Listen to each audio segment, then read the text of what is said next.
Dirt roads to rock crawling, two-buck chuck to screaming eagle, moonshine to 50-year-old single malt. We talk about it all here on Wheelin' Wine and Whiskey with your hosts, Jason and Chris. Welcome to the Wheelin' Wine and Whiskey podcast, episode 320. Chris, we are in the Ruby Track studio once again. Yes, sir. How you doing? Good. Recording remotely. Yeah, I know. And it's just this morning. You were here. You were just here this morning. What happened? I was yesterday and this morning. Yep. Well, I had to leave. I had to get back to the Bay Area, and I had a nice, relaxing drive home across Highway 88. A couple of little delays with little road repair from Caltrans doing their crack filling for before winter, so that the water doesn't seep in. Yeah. There you go. A bunch of guys running around with crack hose. Nice. All right. And on that note, we're out. Yeah. So what's going on? What are we doing? What are we doing here? We got a long episode here, so that we got to keep this short and sweet because I think Corey and I recorded for almost 2 hours in the garage. It was a lot of fun. So Corey from Miracle Truss, he and his wife T Dizzle ended up staying a few days after our trip, and so I said, "Hey, we got to get your thoughts and recount our Fordyce, trip." Right. So I introduced him to some scotch. He said he wasn't a scotch fan. Well, now he is. Oh. So we did some tastings in between our conversation, which was kind of fun. We kind of mixed it in and talked about each whiskey. So we started out with some scotches and then went back to some ryes. And it was fun. It's good convo. He really likes the trail. And you'll hear all about it here. Cool. Right meow. Let's play it. All right. We are here. This is the first time I have done a garage podcast. So got a special guest here. Without any further ado, we'll just roll right into it. Corey from Miracle Truss is here. How you doing, man? I'm doing awesome. Thank you for having me. Third time on the podcast. Second time? Second time. Third. Well, third if we count the last one that we did on the Rubicon adventure. Yes, exactly. So this is kind of going to be a follow-up, as we promised, of Fordyce. Because we recorded that before we did Fordyce. We did that on a Friday night around the campfire. And then we have since ran Fordyce with some stories. And we have a plethora of whiskeys in front of us. More importantly, we have some scotches, some fine scotches, because I'm converting Corey. He said he doesn't like scotch, but now he's learning the ways of scotch and how good they are. Yeah, I can honestly say I'm drinking scotch right now, which I've never been able to say that. So, you are slowly converting me here. So I just went straight to the crack, being the crack dealer that I am, to get you hooked. You did have an Oshentoshen up there at Meadow Lake that was a 12-year. Yes. And I just like saying that name, Oshentoshen. It's a fun name to say. Yeah. And so I was telling you stories as, I like to tell. And I said, well, scotch actually introduced me to the world of whiskey. I started drinking scotches. And you're like, I don't like scotch. And I go, well, I got some scotches that you like. And so that's what I'm trying to convert you now. Yeah. Enhance your whiskey experience. How about that? Yeah, because I think the important thing to note is that it's not that I don't like whiskey. It's just that I've never found a scotch that I've really enjoyed. So it's kind of interesting. And the thing with scotches typically is the smoke. You get that smoky, peaty flavors and aromas, and that turns some people off. And I get it, and it's all personal preference. But I said, I got some scotches I want you to try. So we just had the Oshentoshen 21. Lovely. And that is my most coveted bottle. I've had it for years. It only comes out on rare occasions, and I haven't had it in a long time. And I thought, well, if I'm going to really do the hard push here, hard sale, I got to get you, and you go, oh, I already had Oshentoshen. Well, not this one. Fantastic. Yeah. So, what'd you think of that? Unbelievably smooth. Yeah. I mean, I know people probably use that as an easy way to describe stuff that's good, but yeah, I mean, flavor was amazing. Very, very, very smooth. Not as spicy, not as use Band-Aid-ish as you get in some of these scotches. And I think that's sort of the the smell and the flavor that has turned me off on scotches in the past. Exactly. I'm generally a rye drinker, so this is new territory for me here. Yeah, and I'm off-roading right now on a Dana 35C clip, and somehow I am getting through the trail. That's a great analogy. So now I just poured the Macallan 18. Okay, so as I was telling you previously, before we hit the record button, scotches need to be legal. 18 and over is how I like my scotches. Okay. I've got a 15 here that I want you to try that's just off the charts good, different whiskey, different good Balvenie brand. But, okay, so we've got 18 Macallan in the glass right now. We're just doing tiny little pours here. These are small little just tasters just to wet your whistle. I'm getting caramel. Mm-hmm. Yeah, Macallan's known for their caramel. But there's also that peat. Mm-hmm. But it's a polished peat. When you get up in those higher end, older, aged scotches, it's just, oh God, the mouthfeel on this is just so good. It like hugs your tongue. Uh-huh. Like it's just hugging you goodnight. A little spice too. There is a spice and there is a little smoke. Yeah. Yeah. You are getting that peaty smoke, but this is, in my mind, just a really good, Macallan brand. Most people know it. It's common space. But, in Macallan 12, it's like Macallan 12 is a great just go-to if you want to try some scotches. But you start getting into the 18 pluses, and it's like, giddy up, cowboy. That's a smooth ride. Yeah, I'm doing it. You are doing it. I'm doing it. And you're not making funny faces either. I can't believe it. Okay, see? That's what we do. We give till it hurts on this podcast, Corey. I don't know if you've heard our podcast before, but hurts so good. All right, before we go into our next scotch, let's talk about kind of where we left off, which I'm not sure exactly where we left off. It was Friday night. We'd already run the Rubicon. I don't know if you want to revisit anything that now that you've had a few days to think about the Rubicon and steering boxes and the knowledge you've gained in steering boxes the last 4 days or 5 days, whatever it's been. Yeah, it was a great experience. Being able to get out here, get on the granite, try the trail. As I talked about in the last podcast, we found the terrain and the rock itself to be kind of almost the game changer, if you will, as far as not knowing what to expect, I guess. So just the wheeling is different. Yeah.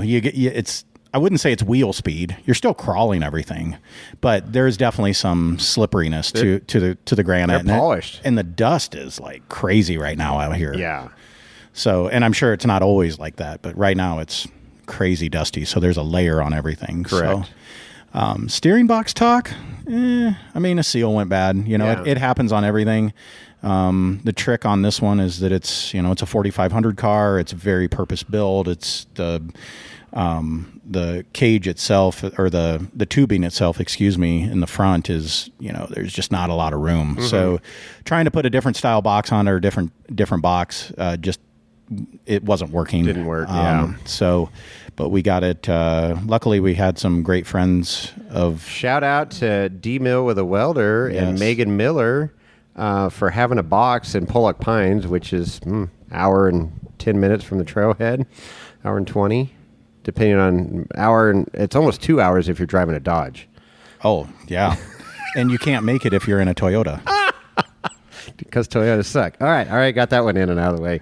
But yeah, that's very cool. So yes, I know you guys listen to the podcast, and that saved Corey's trip. Yes, thank you so much. Yeah, that's awesome, man. It's always the giving and the kindness of the off-road community just never ceases to amaze me. It's, even friends that I've only met once, or, whatever. Oh yeah, I know you guys. Okay, here we're, but, the Millers, we go back a ways. They've been on the podcast quite a few times. So, and just finished, third, I think second in their class or third overall. I can't remember, from Vegas to Reno. So we'll have to catch up with Megan and get her stories of Vegas to Reno because she rolled a couple times. Oh, fun with race cars. Yes, race car shit. All right, so yeah, and what we learned, my takeaway is so we're coming down Old Sluice. It started leaking oil out the front. The seal was gone, and I didn't know what the repairability is of that. And apparently, it's pretty damn simple to repair that box. Yeah. Pull a snap ring, which sometimes snap rings can be a pain in the ass to get out. Sometimes they pop right out, and then put a 50-cent seal in, an O-ring. And back together. Which I'm going to start carrying now. You know, okay. I think every time you go out wheeling and you have an experience, whether it's with your own vehicle or it's with a friend, and you see something happen on the trail. I mean, I've had people with ARBs that blow out just due to a little O-ring. And so now I carry O-rings, even though that hasn't happened to me. They don't take up much space, and it's just a smart part to have either for you or for somebody else that might be out there. So I'm going to do this with this seal now. Yeah, and an O-ring is super easy to keep in a Ziploc bag and, somewhere in a bag somewhere on the, one of the door bags or something on the rig. Yeah, and if you use it, need it, great. If you don't, it doesn't take up much space, definitely no weight. Stuff like that. I mean, I start carrying parts too, but you start carrying starters, alternators, all that stuff. It starts adding up, and I got parts boxes that stay in the truck, so I can run back to the truck if I have to, especially if I'm on a long, extended trip like Sand Hollow or something like that. But yeah, my parts have come way down since I got the buggy, and even taking stuff out of the Jeep to lighten that load. Yeah. Before we came out here, I actually put a couple of trail kits together that I had in different, couple of different rigs, and sort of combined the best of all the worlds, thinking that I would have everything I need. And then, what's the chances of just some, 34-cent seal right. causing us the hassle? But it's all part of wheeling. And I think we all learned something. It was, it actually just gave us an adventure and something to, focus on and be able to get through together. And it was fun. Great stories. It's going to be a story we'll never forget. And, and it's luckily, you had the luxury of time. Like, you weren't on this really tight time schedule where you were coming out for 3 days and had to go. Right. So that's great. Yeah. Not everybody has that, luxury. They got 7-day trip and they travel 3 each way, and they got 2 days on the Rubicon or whatever. It's like, okay, got to make this happen. So, unfortunately, you only got to see, where the trail was just starting to get good from Buck Island on, but we did get to do the Old Sluice, which is still the toughest section of that trail. Pretty gnarly. And I wish we could have done the RTF property. We didn't get to do that. But it gives you a reason to come back next year. Yeah, exactly. Or next week, whatever. Yeah. All right. Shall we go to a Balvenie 15? Oh, my goodness. Are you done with too good to me, sir. So between the 18 and the 21, what would you be your comparison? Which one would you choose and why? Well, the 18 had a little bit more spice to it. Mm-hmm. The 21 is, again, I keep using the word smooth, but man, is just such an easy drinker. But the flavor was amazing as well. Right. So yeah, I at this point I guess I'm spoiled. You've spoiled me. The 21 is amazing. The 21's the way to go. Yeah, I like the 21 better. The Macallan's great. It's got more depth of flavor, I think. Mm-hmm. And definitely some notes of caramel, but the Oshkosh 21 is just a smooth ride from start to finish, and no off.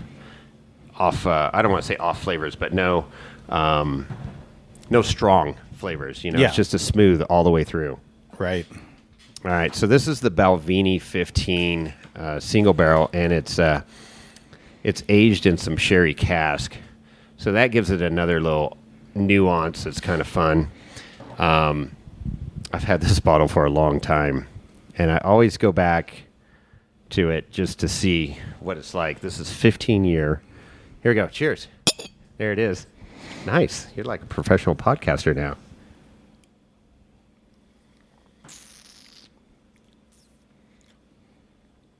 Oh, wow. Wow. I like that one. I got a surprising look on his face. Did I just say that out loud? Yeah. I'm still learning these notes of scotch. It is whiskey, right? Yeah. But I'm learning what the tasting notes are in comparison to, the typical rye or bourbon or whatever. So I think that's why I'm struggling for words to describe it. Is it's a little bit different. It's different, but and so that one's good. Like I say, I got introduced to Scotch and started loving them. And then I tasted some bourbons and really got the caramel, butterscotch notes, and then some, we always joke around about the leather-bound books and stuff for cigar notes. Used garden hose. Yeah. Tennis ball. Garden hose that's been sitting out in the sun for 4 hours. Oh, no, wait. This isn't wine tasting. That first swig that you get out of that garden hose, that hot garden hose, that's a good one. Fresh cut grass. Oh, yes. No, but I started liking those sweeter flavors, and then coming back to this is more just really grabs your tongue. This one is really nice. Yeah, I like this a lot. Yeah. And we're drinking these straight, not on a rock. I wanted him to try them neat, unmolested, but we do have rock glasses sitting in front of us for some bourbons coming up. Perfect. Okay. Yeah. We're doing good here. Nice quiet day in Minden, and I don't want to say anything, but the wind's not blowing yet, and we got overcast skies. We've had some thunder showers the last few afternoons. Weather cooled off great. It's been, high 60s, low 70s, which is like awesome for August out here. Yeah, I mean, it was 85 degrees earlier today, and a little thunderstorm started rolling in. We went and had a pizza at a local brewery. Great Basin. And it started raining, and lo and behold, here we are, just sitting outside in the garage. Yeah. Beautiful weather. Yeah, pretty cool. Okay, so Rubicon, you'll have to come back, do a redo. And then we came home, fiddled around, reset, and headed out to Fordyce on Friday morning. And we did that podcast with everybody. The Campfire Podcast. It was a true campfire podcast. Sitting around the Peter heater. And then Saturday morning, woke up, did a slow roll. We kind of talked about getting out of camp by 9, and I think it was closer to 9:45-ish. Yeah. When we were heading out. So we had your rig, Snow White, LJ. We had Mike's rig, LJ, Johnny 5. And then we had James and Rhonda with the old goat-built buggy there, and then me. So we have 4 rigs, and our goal was to get down to Windshield 3 in committee and just make a decision at that point. So we took our time and, dropped down 5. And so what'd you think? You had seen 5 the day before. We had went out there and saw that. So you saw that part of the trail, so that wasn't new to you. But once you drop down 5 and make that turn around the corner, and you got the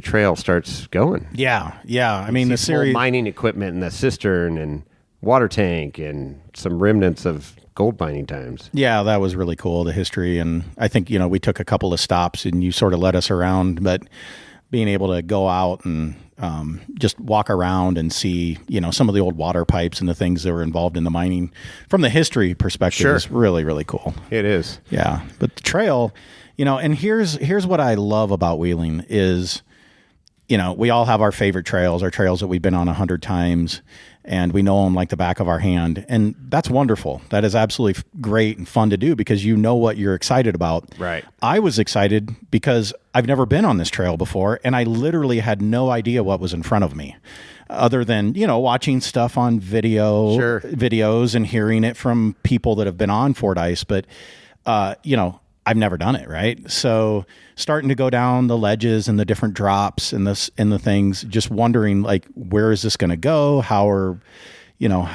What's my lines? Because a lot of Fordyce is picking your line. There's multiple spots where you can go up the middle, you can go to the left, you can go to the right, you can kind of cut through in any way we want, right? So pretty cool to be able to do like a user choice as we go down through, but the adventure of it and never having seen it before was just fantastic. I loved it. Yeah. Super fun. So, like I told you, coming around, you got the cistern. I love that area of the trail. And then you come around that next corner. We're heading from Meadow Lake down, if you haven't figured out yet, those of you that have been on the trail. And then you turn that corner and it opens up to that valley, and it's just, the angels sing. Yeah, it's pretty freaking cool. And you got some pretty gnarly rock gardens in front of you. And yeah. That's cool. I loved all the big rocks. I love that it was just bouldering. You're just rock crawling all the way through. There's a few tight spots. You got to watch the trees a little here and there, especially when you're in a full body Jeep like we have. Yeah. Even though there's no fenders, so it's as close to a buggy as you can get with still having a full body. But yeah, just the terrain was super, super fun. Yeah, liked it. Yeah, absolutely. So then we got to Windshield 4, and I said, you're going to want to get out and take a look at this one. 4's gotten torn up over the years, and it's gotten funner, unless you got a buggy or a Jeep on 32s or 33s. But yeah, there's 3 or 4 lines in there now on Windshield 4. Yeah, and you drop off a pretty good wall, and then there's a ledge, and then there's a bunch of boulders. And, but yeah, you guys are like, yeah, no problem. Let's go. 4 is the one with the box, right? 4 is not the one with the box. 4 is the one. So there was the big tree. So as we came down, we went in between a huge rock on our left, big tree on the right. And then you had that ledge, kind of like a driveway, but you want to keep your tires on the ledge. Yep. And then you had that big drop off. Yep. I remember that one. Yeah. Fantastic. Yeah.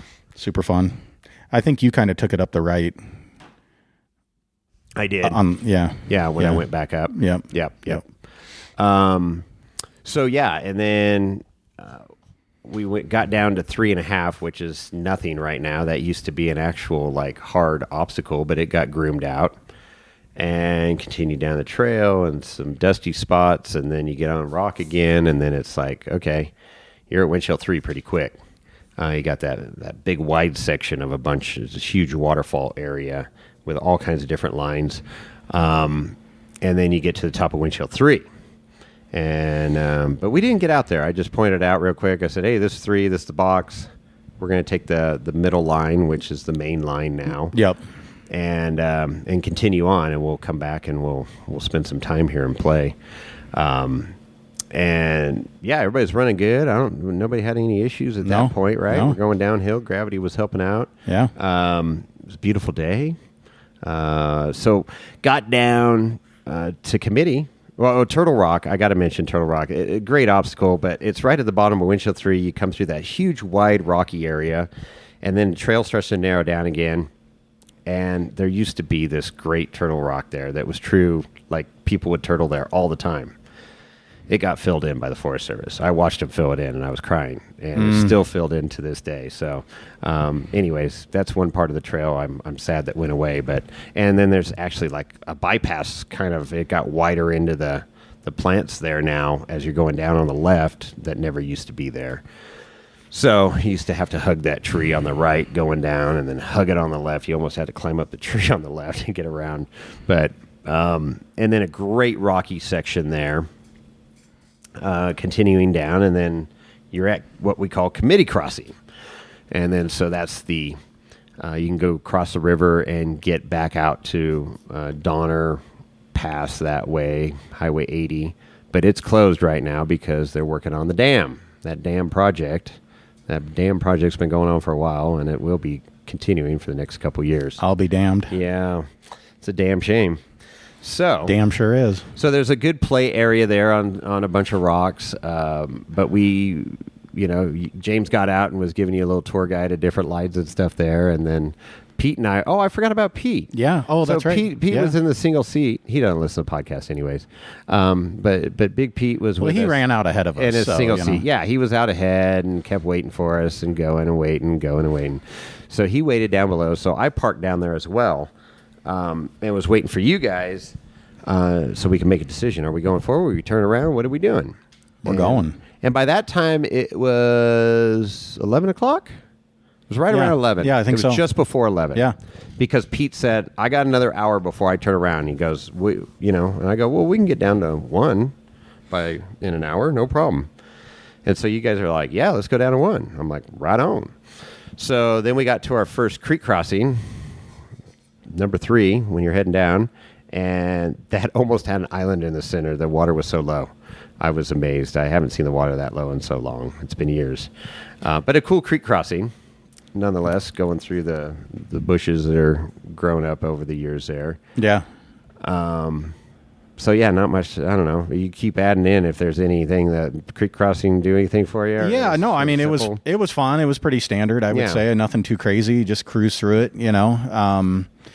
just roll. You know? Beautiful scenery, though. I mean, all around us. I mean, the place just starts to open up, and you're in the trees, and it's beautiful. Yeah, and you start looking around on the hillsides, and you can see, the iron ore where they did all these test holes and stuff and digging mines that maybe some of them do go into the mountain, and a lot of them don't. They just dug a hole and decided this ain't producing or too hard or whatever, I don't know, and went on to the next. Yeah. But there's iron ore, just bright red and dark brown spots, piles of rock around that mountain from them digging into the hillside. I think this is a good time to pour something because you still got a little Balvenie there. You're savoring it. Just a little sip. You're savoring it. So, I'm going to go to my rock, and I'm going to pour this water out a little bit. You can just dump it on the floor because everything evaporates in like 4 seconds here. Sure does. So, this next one is Chat Whiskey. You know about Chat Whiskey? Oh, yes, from when we visited Mr. Ian Johnson. Yeah, so Ian gave me this bottle, so I thought this would be fitting for us to try. This is their Founders. And they do a special bottle every year. So this is their 11th anniversary blend that we have here. So, yeah, I've been that bottle only comes out on a few occasions. So, yeah, James and I have drank a lot of this together. So here we go. Little Founders for you. Chat Whiskey, Chattanooga Whiskey. Like the color of that. It's a great color. So this is like their high end. Oh, this is like their high end bottle. You can see by the bottle itself. It's got a lot of glass on the bottom and everything. But this is their blend. I don't know. It talks about it right here. I can't remember. I'd have to read up on it again. But it's like their blend of their best. Cheers. Cheers.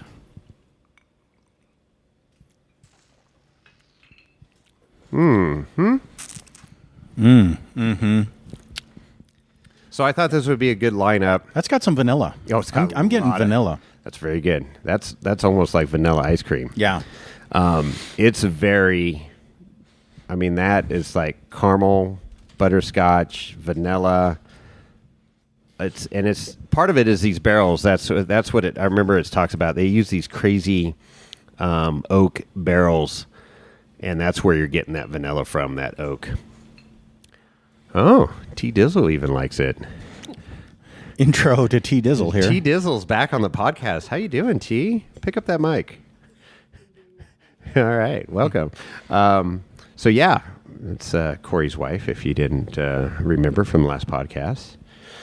So you got any comments so far? You've been sitting here for a minute, and the trail, what was your impressions of it? Oh, you didn't go down the trail. Damn it. You were in camp that day. That's right. I had a quiet day at camp.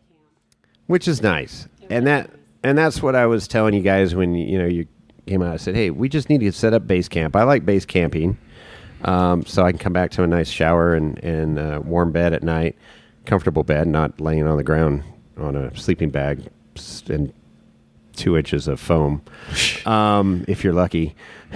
But yeah, just being able to chill at camp. It's a pretty nice place to hang out. Meadow is so beautiful, and I think, every morning Tanya would go out after making coffee, and we would just take our camp chairs down to the lake and just sit and watch the sun come up. And all right, T Dizzle's here.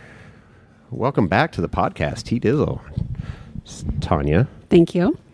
Corey's wife, in case you don't remember from the last podcast. Thank you. So welcome back. So you've been listening in. So I was going to say, what do you think of the trail? But you were at camp enjoying the beautiful surrounds of Meadow Lake. Yep. I had a quiet day in camp by myself. I ended up actually being a little bit on varmint patrol. We did have a cheeky little chipmunk who thought that he wanted to be in our truck engine bay, and also a ground squirrel. So I had to be on that little battle. Yeah, I have mentioned that in the past that they do come out, and yeah, they like, especially if you come into camp at night with a warm engine. Yep. And they'll crawl up in there and start bedding down. Yeah. I ended up doing a little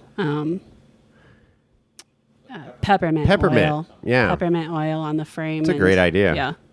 Yeah, you guys talked about an experience with your, because you did some full-time RVing with dealing with varmints in the past, rodents. Yeah, we've had a ground squirrel get into our RV in Oregon. And then we had a pack rat get into our engine bay in Arizona. Gosh. And do a lot of damage. Yeah.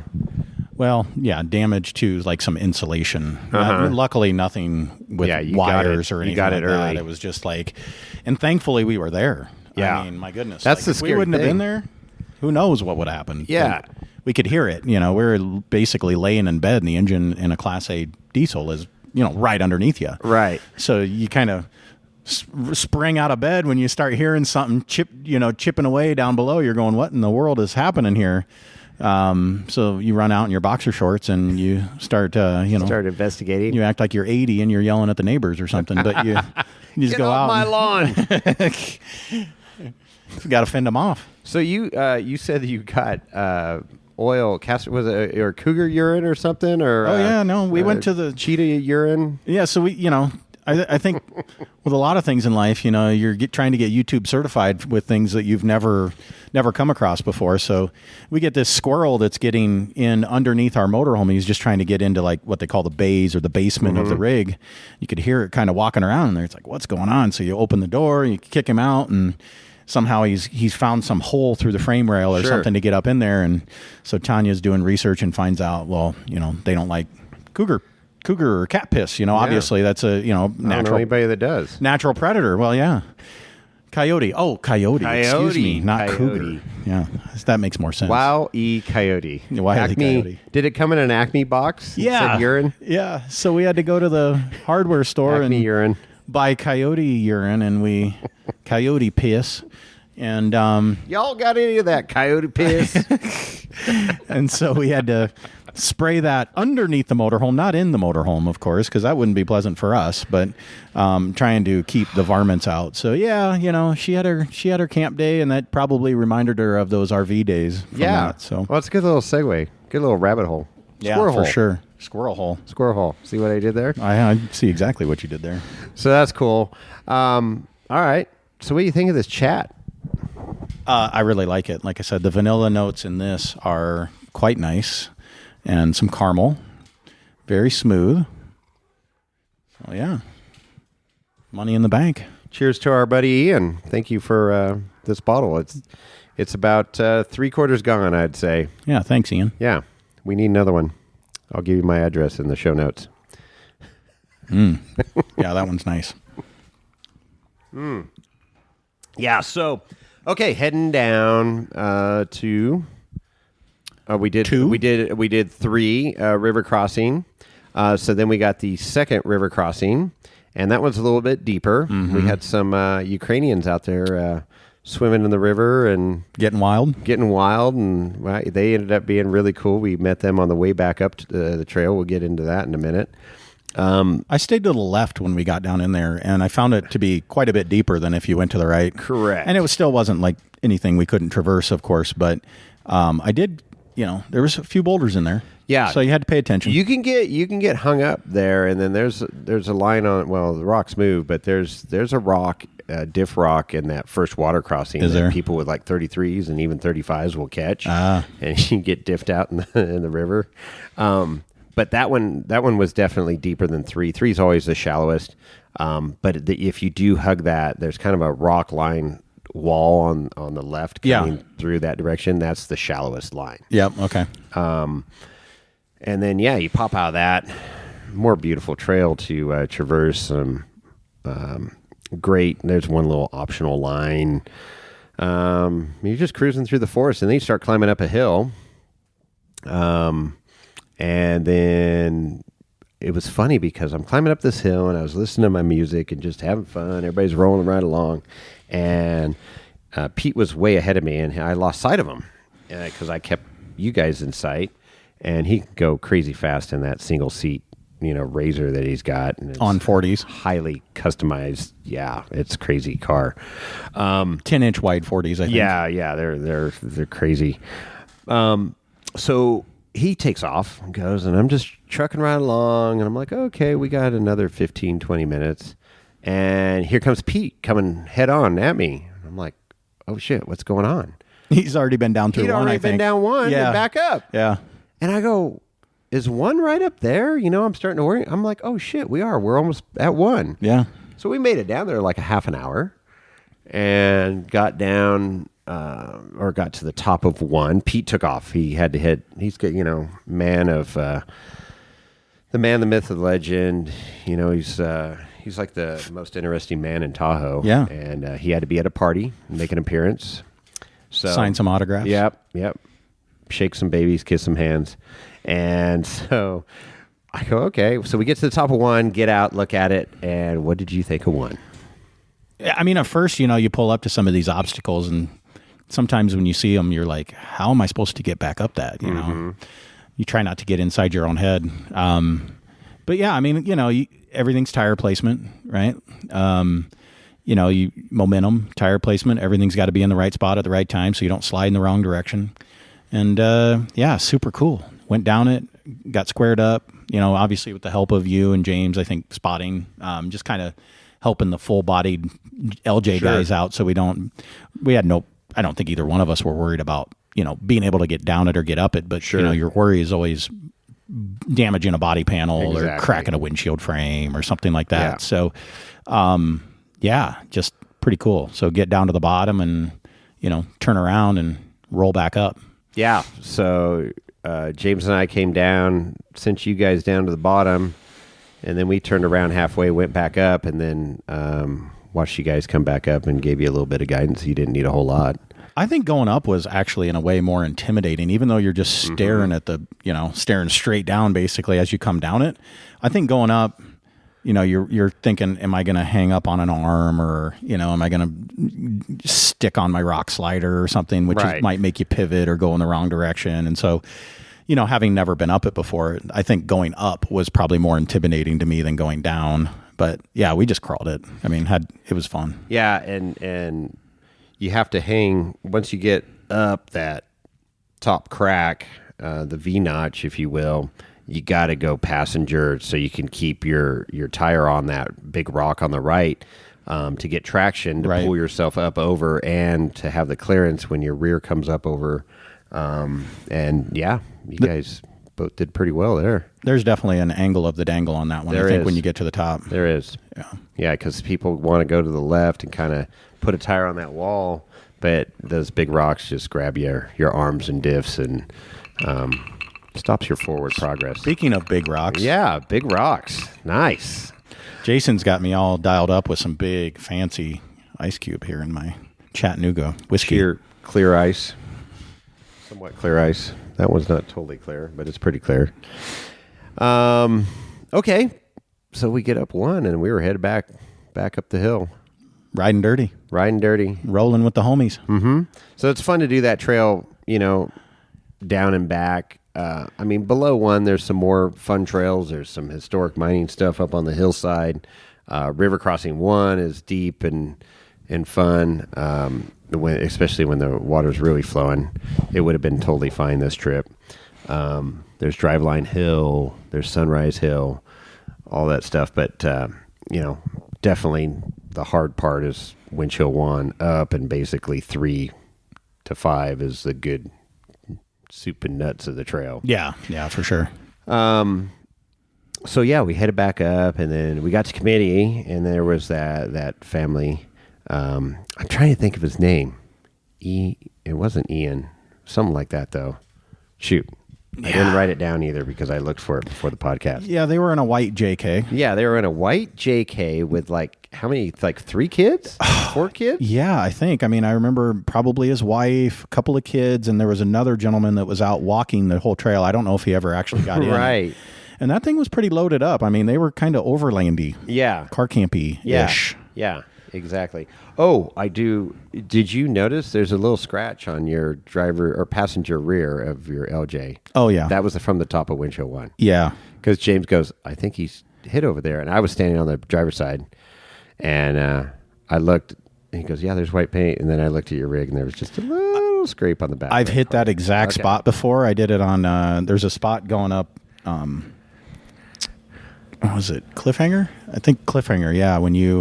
Before you get out to the main obstacle out on there's a little hill that has like sort of it's fun. I mean, it's not like gnarly or anything, but when you come back down through it, it basically spits you. It wants to kick you off to the left. And, I probably went through a little fast because #race Jeep stuff.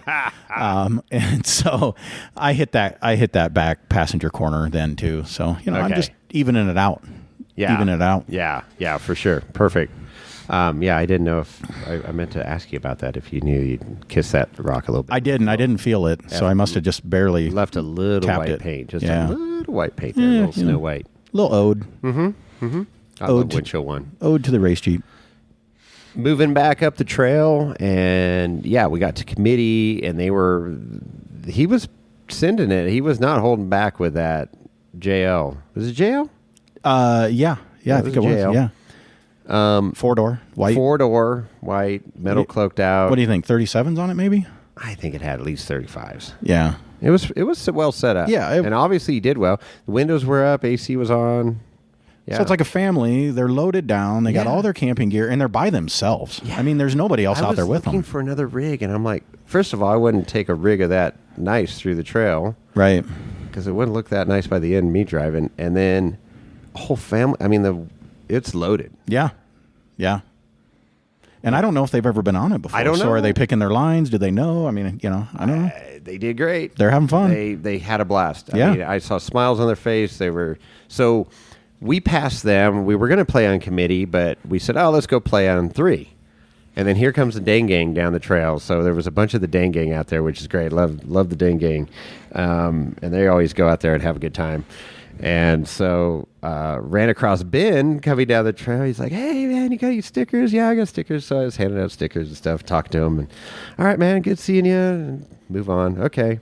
Yeah, he was coming down when we were going up. He was coming down when we were going up. And, a couple of them were making laps, So we get up to 3, and nobody's at 3. I'm like, oh, perfect. Nobody's at the box. There's no heckle gang or anything like that there, right? And so I pull up to the bottom of the box, and up pops like 4 heads, just like meerkats, and I'm like, oh shit, who's up here, Toyota guys. Were they Toyota? Yeah, they were Toyota guys. Okay, they were cool though. They had some 4Runners, I think, with the doors off and big. That's right. Big it was lifts a nice. And they were nice. Yeah. One of them was really nice. I remember looking over, not like, in good shape. Super non-raisined up Toyotas. Right. That's what I mean. By nice. And they were nice. They were very nice. They were very cool. So, so I. Didn't know. I knew James was going to try it, but I didn't know if you guys wanted to try it. And you're like, no, we're good. Yeah, we took the middle lineup. Yeah. I mean, which is still, it's fun. It's nothing to sneeze about. Right. But having not done it before, I thought, well, I'll take the sure but fun line. Mm-hmm. And we just went up. And then by the time I got to the top, I think you were lining up kind of going into the box. So I just stayed up there and watched you come through. Yeah. So I go, okay, well, I got the brand new tires on, and everybody says you need to break in, your stickies. And I'm like, okay, well, ran the Rubicon, but I didn't light up the tire. Well, Soup Bowl I did a little bit, I guess, or Soup Kitchen. I think I spun the tires a little bit. Yeah, you turned them over a couple times. But not crazy. And then, we get out to Fordyce. Obviously, we're all downhill. Coming back up, everything was, they worked great. And they're like soft and supple. I could feel they were definitely softer than my old tires that were so clapped out. And important note, you were not on water on this trip. I had no water in the front. And normally I'd be watered for Fordyce. And I meant, when we came back from Rubicon, I meant to put water in the front tires. But we got sidetracked with a few other things and trying to pack and get out of here in the morning. So I go, fine. So yeah, I get into the box on 3, and I'm like, okay, I got no water, I got brand new tires. Let's see. And it just the way my buggy's 110, 87 in the front, 88 in the rear, with and 89 in the rear. But I'm like, that damn diff rock gets me every frickin' time. And so I'm like, okay, cut to the left at the beginning like I did, got all lined up, try to stay on the rock, you slide off, boom, now you're on your diff. Okay, try again on the, slide. I like 3 times I tried it. And then I tried climbing the wall on the right, still hanging up on the diff. And then that rock on the left towards the top, it really starts to undercut tires, and I see so many broken axles there from people getting wadded up in there and undercut. And it was starting to do that, and I go, okay, now back out of this. So anyways, I get in that spot, and I go, you know what, I got to look up, you were there, and James, and I go, I just need to hit it with my purse. And James is like, yeah, you need to hit it with your purse. And some of the long, skinny pedal on the right. Yeah, and you're like, well, you got like a foot you got to go to clear that diff. And I'm like, all right, not a problem. We got an LS. So I backed up, got lined up right where I wanted to be, and hit it with my purse, and it popped right over that rock. Smoked it. It was pretty cool. I showed you pictures of my CJ5 going down that, when it was cool. Like all rocked in. I mean, it was like nothing big to do. The hardest part of Windshield 3, that box before, was the narrowness of it. Right. But now... And that's hard to envision without having actually seen the picture that you showed me.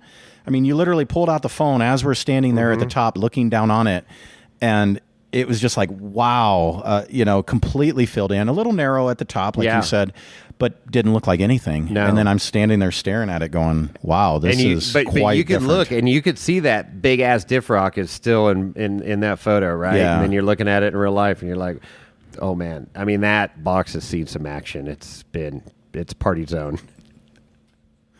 Giggity, giggity. So anyways, so made it up. That's what he said. Then James, this is why we have the explicit label. So then James comes up, and he went straight for the pillow line. He didn't even try the main line. Yeah. Yeah, he went up to the left, and it was super cool how he kind of crawled this wall. Yep. It spins you at the top, and then sends you right back down in it. And I didn't expect that. I thought he was going to come up, having never seen it. I thought he was going to come up and just kind of go to the right, but go up. All of a sudden, you sort of almost turtle. Yeah. But that's what you're trying to do. I mean, that's an intentional thing. And, before you know it, he's pointed straight back down, turns down into it, drives goes down the main line now, which is the middle line I call. Super cool. And went down, and then I thought he was going to come up the Good job, the box. James. Yeah. I thought he was going to come up the box, but he didn't. He wanted that wall on the left of the main line going up. I guess the Wicks were able to get when they were out a few weeks ago, but our wheelbase just isn't there, and we're heavier. And man, that rock at the bottom, it's just slanted enough where it just pivots your rig and pirouettes you and just wants to throw you on your lid. Yeah, and there's not a lot of room for you can't, if you get even, I'd say 3 inches off your line, you're done. Yeah. So and like one of the guys was like, use your suck down winch. Well, something that James and I learned there especially is like the suck down winch thing is good and bad. And there's right times to use it and wrong times to use it. Yeah. And that's one of the wrong times, and I'll tell you why. Because we've tried that line so many times, and you bring the suck-down winch, okay, well, that does keep your suspension from unloading, but it also is pulling your tires off the ground, and that's the last thing you want there when you're standing on end. So it shrinks up your suspension so much, your tires aren't even on the ground giving good traction. It really takes the weight off that front. So that wouldn't have helped him. It's I think for us, and it's one of those checkers or records things where we got to get on the line and frickin' punch it and hope it hooks up. Otherwise, you're on your lid. Yeah, you're over. Yeah. You're going over. And, a 115 plus wheelbase there is real good. Real good. Yeah, but for sure. That's why, again, there's no perfect rig. There's no perfect, wheelbase number with tire combo. It's all different lines and different stuff. And, good drivers can overcome a lot of stuff. And obviously, rigs that are all set up can overcome a lot of stuff. But there's no perfect setup. Yeah, and there's an obstacle for everybody. Yes. And I mean that, like, there's an obstacle that no matter what your rig is, you probably can't get up it, you know? So just having the ability to know what your rig is, know your own personal limits, know what the terrain is. I mean, you know, wheeling 101, right? Yeah, and you know, I think this is a good time because we were talking about this a little bit on the trail. I was talking about this with some other guys because they go, "Oh man, cool rig," but doesn't it make the trail too easy? Well, yeah, it does. I mean, I'm spooled and on 43 brand new stickies now, LS. I mean, yeah. But what's cool for me is it's super comfortable, and I really don't worry about anything breaking. You know, I don't drive it bomber style or rock bouncer style where I'm hammering through the trail. I'm just cruising and enjoying myself. Does it take some fun out of it? No, for me, it puts fun into it that I'm worry free and can get through the trail. Well, then you get to try some of the lines that you wouldn't have done otherwise. Well, and then that was my point, and that leads perfect segue right into James putting himself on that wall where you pirouette and you're really testing your skill and your vehicle to see if you could do something crazy. It puts you into deeper shit is what the more set up vehicles do. It really does. But when you're on the basic, trail and not doing bonus lines and stuff, it's just nice knowing you got a well set up rig. Not taking away anything, and I do love going back to my Jeep and I start doing buggy lines in the Jeep and get quickly checked that no, you can't do that. You're in the wrong spot right now. Yeah. But it's fun to have the correlation and stuff, but it's just different strokes for different folks. But for Fordyce and Johnson Valley, that's where I really like my buggy, and it's fun, and we get into some stupid shit at both those places compared to what if I had a more stock setup, I guess. Yeah. Slightly modified Jeep. But then you look at that family in the JL that's packed a lunch and said, let's go do Fordyce. Yeah. And let's load everybody in the car. And did it by themselves. And I'm like, that's wild. I wouldn't do that. No. Knowing the stuff and the breaks I've seen on that trail over the years, but they had a great day. Yeah, they did. Yeah. And I mean, I think we've been wheeling, and maybe they have too. Yeah. And maybe they've been on that trail and they know it really well. We knew exactly what he was getting into. Who knows? But we've all been wheeling long enough to know that it just takes one little seal or one little sensor or one little thing that you're not expecting that you couldn't check before you left that day that, it just decided to go bad. And, all of a sudden your motor doesn't start or your battery goes bad or alternator goes out or something weird, and you're stuck out there. So kudos to them. I think it was really fun to watch them and just see that raw kind of untamed, just going out, adventuring, doing it, hitting it, like what we started out as. Living the dream there. I love it. Okay, we're both empty. This is a good segue to fill our glasses. Oh, boy. Does T. Dizzle have anything to add at this point? She's still at camp. She's in her 4th chapter of her book. Absolutely. All right. I think this is a good segue to go into our next tasting. So this is tasting number 5, if anybody's keeping track. I'm not. So we just had the chat, Founders, and now we're going to go into Knob Creek, a rye, because I learned that you're a rye fan. Now you are speaking my language. Right? So I went way out of your comfort zone to stuff you thought you didn't like. Just to bring me back to here. Just to bring you right back. And just see, now you can make a nice comparison and go, am I really a rye guy or am I a Scotch guy? Or is this what love feels like? Is this... Maybe I'm falling in love right now. Is this love? Okay, so this is a Barrel Select out of Reno. A kind of a cool little... it's kind of a bougie bar. It's fun to go in, but they have a back room, so they got a lot of literally drinks with flowers in them, but they're crazy cool cocktails. They go to Knob Creek and get their own barrel. Yeah, so they went and selected a barrel. Cool. And what's cool, it's called Death and Taxes, and it's very dark black in there and everything. And it's a modern, whiskey bar, I would call it. And in the back room, the secret back room, they have bottles you can buy. And this was one of the bottles that was on the shelf. Oh, goodness. And I'm like, I got to have some of this because I talk about a few brands that, like Forester, oh my gosh, Woodford's, anything from Forester, Old Woodford's, well, Old Elk, of course, Knob Creek, anything from those distillery, those houses I like. And Knob Creek's another one that's like this. So this is 115 proof. So buckle up, Buttercup. Oh my goodness. It's pretty darn good. So let's pour a little of this into your glass.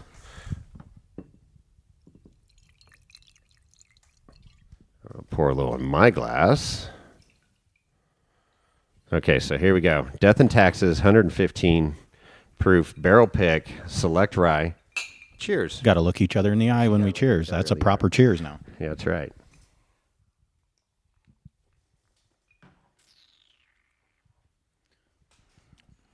That's my love language. That rye, just how it hits you on the backside of, comes up the nose. It's at the back. Yeah, it's at the back addicting. end of the palate. I love it. Same way, a different way, but the same way that a good horseradish hits you. Oh. Horseradish. Horseradish. Okay, so yeah, you're eating a prime rib or something, and that straight horseradish. Now you got me. Worcester sister sauce. Who's your sister sauce? Worcester sauce. So horseradish. Yes, good, real, fresh horseradish is freaking wonderful. Absolutely. And I don't crave hot sauces or hot anything. I don't want to be punished for eating, but a good horseradish, that just kind of just gets you right in the back of the nose. Clears your sinuses. Yeah, a little bit in the eyes sometimes. You might feel it in the little ball, the joint of the back of your makes the hair on the back right of your neck stand up. But man, just that slow your right burn leg starts going like a dog getting scratched in the right spot. When you do it right, you just get that slow burn. Oh, it's so good. It is so good. Okay, T Dizzle wants to try it. Little sipper. Yeah, it's good. I really like this one. It's one of my favorites on the shelf. You're lucky you stayed a few days because it's hard to go through. You can't go. Well, you won't let me leave. I'm basically a prisoner You're at this point. I got you chained down. I pulled the fuel relay fuse out of your truck there, so you can't leave. You drive a hard bargain, my friend. See. But no, it's fun to go through, and it's so I like. You get. I have all kinds of different people come through the house, and some people just want to drink, and that's fine. I got Coors Light in the fridge, and help yourself. But then there's other people that, want some wine, and they've dabbled in some wine. Okay, great. Then I get people that are super oh, I like Cab Francs. Oh, wait, I know some Cab Francs, so we'll get into that for a minute. But yeah, and then whiskey and stuff. So you happen to like whiskey too, and so it's all about sharing, right? It's like I've got way more bottles than I could ever drink in a lifetime, but it's fun to try, and then especially on the podcast, have people try stuff that they never would. You wouldn't go out and buy a Macallan 18. I wouldn't drink scotch, period. Yeah. And I mean, I think that's where we're at right now is starting out. I think we had this conversation when we were up at Meadow Lake, and I kind of mentioned I think you and I's palate are so much alike. Similar, yeah. Talking about Cab Franc, talking about the Rise, and you're like, oh no, I love scotch, and I'm just sitting here looking at you thinking, how can this guy have my palate but like scotch? I think that's impossible, but somehow you do. Yeah. And so just trying new things and being open to it and kind of working through it's been fun. Yeah, cool. I learned you guys are both foodies, and so it's like you're open to new things and trying, and then so the Cab Franc thing. So it's so funny because Cab Franc was never a standalone varietal. It was always in a Bordeaux blend. Cab Merlot and Cab Franc, maybe a little Petit Verdot or something. But and then immediately one of the first nights here, you're like, oh, I like Cab Franc, and I'm like, you know about Cab Franc? Well, then you came to the right house. Yeah. Because I love Cab Franc. I'm a Francophile. And apparently you're a Francophile too. So we opened up some nice Cab Francs. We had a 2008? Well, 2007 La Jota Cab Franc from Howell Mountain. and talk about, we talked about coyote piss, but I said cougar urine because I said I'd drink cougar urine off of Howell Mountain. I've never had a wine off of Howell Mountain that I did not like. Fantastic. And it's great. Viadaire's up there, Lahota. They source some other the vineyards, wineries in Napa source grapes off that mountain too. And anytime I see Howell Mountain on a bottle, I'm excited. Yeah. I've got a little preconceived notion, which is probably bad, that I'm going to love it, but I don't spit any of it out. So it sounds like 9.8 times out of 10 you do love it. Right. So anyways, yeah, so it was fun. We opened up some different Cab Francs the last few dinners, and that's been kind of fun too. Really fun. Going down that road. And but yeah, I love sharing. Sharing's caring, and we give till it hurts here on this podcast. So there you go. Cheers to that. Thank you. Absolutely. So, okay, where are we at? We're on Windshield 3. We just got through the box. We got up to the top. And our Ukrainian family was there, watched us, and took off. Yeah, I think they were looking for some encouragement. I felt like they were trying to kind of just make sure they were on the right track, literally. He asked me, so then, back to the point, have they been on the trail before? I don't think so, because he asked me, he knew, he did his homework, because he goes, it's like 2 more miles to the end, right? And I go, yeah, but now's where the trail gets hard. You just did 3. I said 4 there's no bypass on 4. And it's not easy by any means. And overall, the trail just sort of gets steeper and steeper, it feels like. And then you're climbing uphill for the most part. But, getting to 5 is not easy, but it's the easiest of the winch hills, I would say. Because there is the S turn, the original trail. The original trail went like an S up the mountain, and there you go, you were done. And then this middle line became years ago, and now that's like the rock buggy line. The trail was added years ago. Should it be there? I don't know. Argue it, but I like it. Yeah, as a buggy line, and anybody on 5, that wants you're saying? to be challenged on 5. Yeah. You either need a buggy, or if you made it there in a Suburban, you'd be okay. If you made it that far in a Suburban, because it's hot. It's a tall climb, yes, but there's a big hole in the bottom. Yeah. And if you get off to the left, if you drop your passenger, I guess the way you go up it, actually, it's you drop your driver, really. Yeah, you down can drop in that driver hole. into it, or passenger. Like as you're coming up, you're gonna, and then that'll happen. The pieces of the Toyota up on the wall. Oh yes, yeah. 2014 Toyota sushi roll remnants. Rest in peace. R.I.P. Yeah. Raisined out Toyota. If you know, you Parts. know. If you don't, go ahead and contact me at Wheel and Wine and Whiskey. There's not a podcast number that they can reference on this one? I think we've talked about it several times. Yeah. If you're a true Wheeling Wine and Whiskey fan, you know what I'm talking about. Right. Yellow Toyota sushi roll. But if you don't, then go back and listen from episode 1. Just start at 1 and continue on until you hear it. Get all caught back up. And then once you hear it, just keep going. Be sure to like and follow. So they take off, and we're like, okay, let's go. We get up to Windshield 3.5, and there's that line off to the right coming back up that's a steep wall. Mm-hmm. And it was kind of filled in, and I talked to Joe Chavez, who is the forest ranger up there. It's super cool to have somebody that he actually wheeled the trail in the Forest Service rig. It's on 37s, I believe.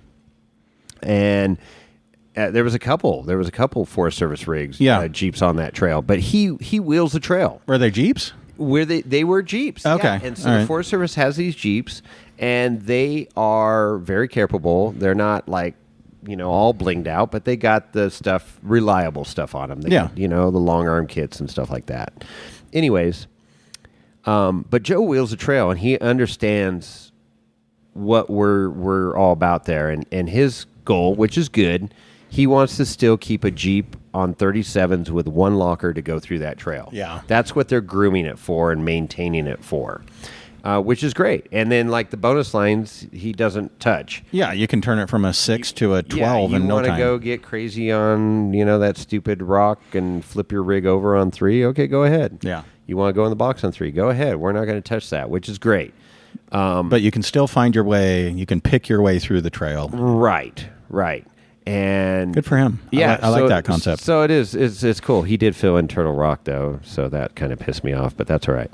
I'm kind of over it. We love you otherwise, Joe. I know. No, it's okay. But anyways, bitter table for one. Yeah. Mr. Green over here. Yeah, the table's Mr. over here. Green over here. Anyways, so we get up to 4, and there's our Ukrainian friends. I need to buy a vowel at this point in the podcast. So they're halfway up, and they just winched. Oh, did they? Yeah, they had winched. So you were ahead of me. I didn't get to see that. Yeah, so they had just winched, and I came up, and I didn't want to put pressure on him, but I wanted to get close enough so I didn't have to walk all the way up the hill. Yeah. And he's like, we're getting out of the way. And I'm like, dude, no rush. Yeah. I go, are you guys good? You broken? You good? No, we're good. We just winched. I go, okay, perfect. Wonderful. Everybody piles back in. So they're super considerate, like they didn't want to be a trail tampon.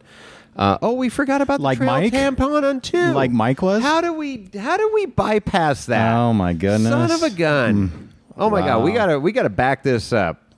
Back the Insert truck the up. reverse. Back up the truck. Beep, beep. Okay, so windshield 2. Windshield 2. It's almost like there's 2 windshield 2s, right? Because there's that one coming up, and it's like, well, this could be a windshield, and it kind of is. And then there's a little flat section for a ways, and then there's true windshield 2. Anyways. There's a line on windshield 2, so when you're going down, you hang far left, and you kind of ride this rock and up against this tree on the left, and then it levels out, and you're done. Coming back up, you do the same thing. Well, now you're riding your passenger side up against the tree and this rock edge, and it's not wide, but it's enough room to negotiate to safely go up and keep your rig level. Yeah. Or there's this wall off to the left that is there coming back up. And if you have a buggy on 43 stickies and but I pulled it's not easy, and I pulled my passenger wheel up in the air, and that's rare in this buggy. When I get wheels in the air, stuff's getting a little you hung it a little bit. I did. Yeah. And I was like, okay, but I was determined to make it, and I tried. I didn't like my first couple lines, so then I found this other line, and then I'm like, okay, this is it, but you gotta commit. Yeah. Because it sucks, because it wants to push you. It wants to slide you to the right. And if you slide too far right with any momentum, you're going over. Yeah. For sure. Yeah. There's no doubt about it. And you can't go forward over it, even if you somehow got stuck and didn't roll over, because you're going to belly out. It's just too pointed. It got a steep peak on the top. So I go up, and Mike's right behind me. Yeah. This is the point where I'm looking and going, in my full body Jeep, albeit race Jeep, I'm like, yeah, I just don't think that's going to be my line today. Not saying the Jeep wouldn't do it or that I wouldn't be willing to do it, but it was kind of like, I want to go up and down this trail at least once before I start doing the, crazy. Call me conservative. Yeah. It's fine. But still fun, right? And then we had Mr. Mike in the LJ and in Johnny 5 he calls it. And it's longer wheelbase than a stock LJ, right? 115, I want to say. Okay, that sounds about right. So it's pretty long. But yeah, he kind of tried to follow you through there. Mm-hmm. So I turn around to see where everybody's at, and then I see him coming up the hill, and I'm like, oh shit, he's going to try it. But he had more wheelbase, so a little bit longer wheelbase, so I thought, okay.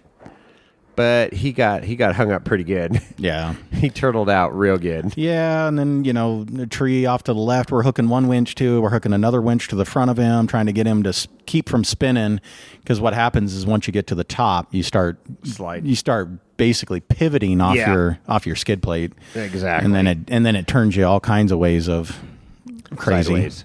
Yeah. Insanity. Yeah, so he hooked up, I backed up, he hooked the winch up to me, and I go, well, maybe it'll work, but my buggy's not crazy heavy, and so it was just dragging me. There was and there was too much of him to drag. Yeah, over there the was top. a lot of rig to pull up that hill. So anyway, so I said, okay, screw this. Let me turn around. I'll use my winch. I got this 12,000 pound silly shitty built winch. XRC. My head's like 5 inches from it right now. So, but that winch came with the buggy. Garage podcast. I love the Garage podcast. But that winch has surprised the hell out of me. It would not be my winch of choice, but it has never failed me. And I'm literally trying to burn it up. I put 3 different synthetic ropes on the thing since I've owned it in the 7 years. I've pulled some ridiculous logs. It's made some crazy noises. It doesn't free spool very well anymore.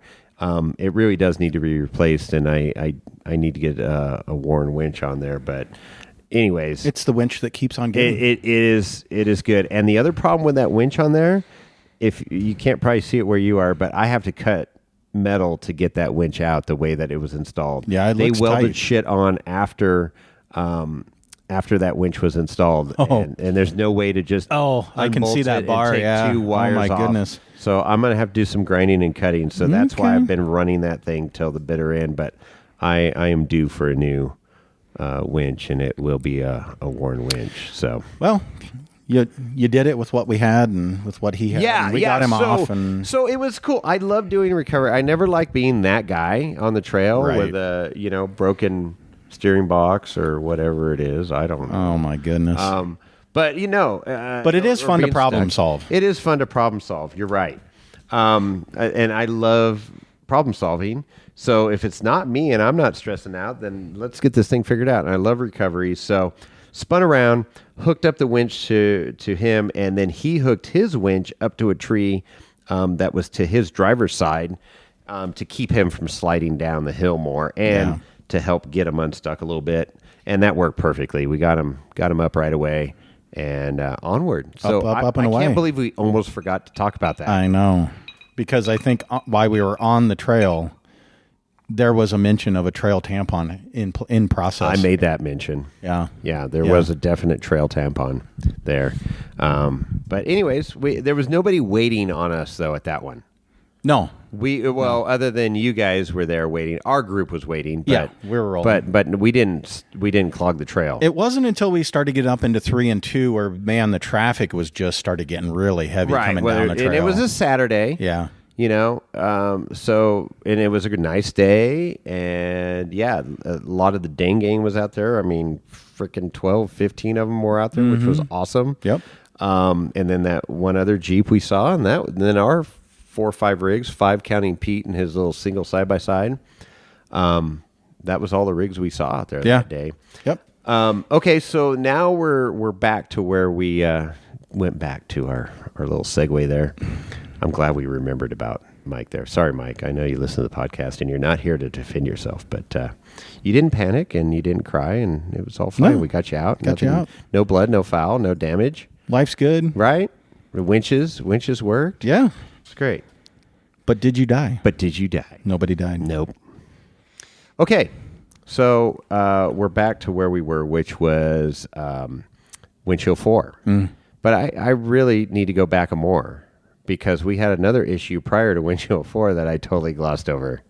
So I don't know what you're talking about. I know. So we're coming out of committee, and we're coming. You remember things funny. I know. I try to do chronological on this podcast, and you asked me at breakfast if I write shit down. And sometimes I write some notes, and I should have made some more notes about this trip. And in whiskey, there's wisdom, and that's why I'm getting better and remembering stuff right now. So is that what it is? That's what it is. Okay. So I'm gonna go with it. Let's just go back. I'm laughing over here. I'm too laughy to talk right now. Now that we threw Mike under the bus, let's talk about your little instance out of committee. And did you remember it and just let me gloss over it, or you're like, oh God, he didn't even. I didn't think it was important. Okay, all right. I mean, it's kind of important. Steering's kind of important. Well, I mean, it's okay. So we're coming up out of committee there and stuff, and windshield. We were past windshield 3 at this point. Yeah, we were, and we were coming back up. Yeah, I think we're right to 4. Yeah, we're coming up right in between windshield 3 and 4, and that's a cool section. And I call it the S turn area. There's a couple big rocks you got to S turn out of. So I'm through there, and call out on the radio. Sounded like Corey's voice saying, "I don't have steering." Yeah, I for anybody who watches or has watched Ron White's skit when he talks about his van getting turned into a tripod and somebody missing lug nut day. I apparently missed Allen wrench day when I was putting my steering box together, super tired on the trail, in the dark, the whole deal. And I knew I got the Allen key back in, but apparently I didn't slide the steering collar onto the backside of the steering box as far as maybe I could have, or in this case should have. And so it slipped off. And I was intending to go to the right, but as I was looking to the right and going up my line, I realized that I wasn't actually doing that. I was going to the left and climbing a wall, and I was about to flip over. You were turning your wheel and nothing was happening. Yeah, nothing was happening. There was nothing there. So I just kind of stopped, thankfully, before anything crazy happened, and I went to back down and turn to get line back up with the obstacle, thinking that, sometimes when you're in four-wheel drive and the front end's bound up, sure. and, steering feels kind of weird sometimes, right? I just thought it was maybe one of those scenarios, but yeah, the wheels were not listening to my steering wheel. The steering wheel was just spinning in your hand like the bumper cars or tires didn't want to do what the steering wheel wanted them to do. I have no idea what that was all about. So anyway. So let me interject at this point, because you called out on the radio and said, I've got no steering. And immediately I was thinking you blew a hydraulic line or something. Or you thought the seal blew in the new box or something, kind of like Rubicon all over again. Exactly. And I'm like, oh, shit. And then James gets on the radio, who's behind you, and goes, what's happening? Did Corey blow a line or something and no steering? And I go, yeah, no steering.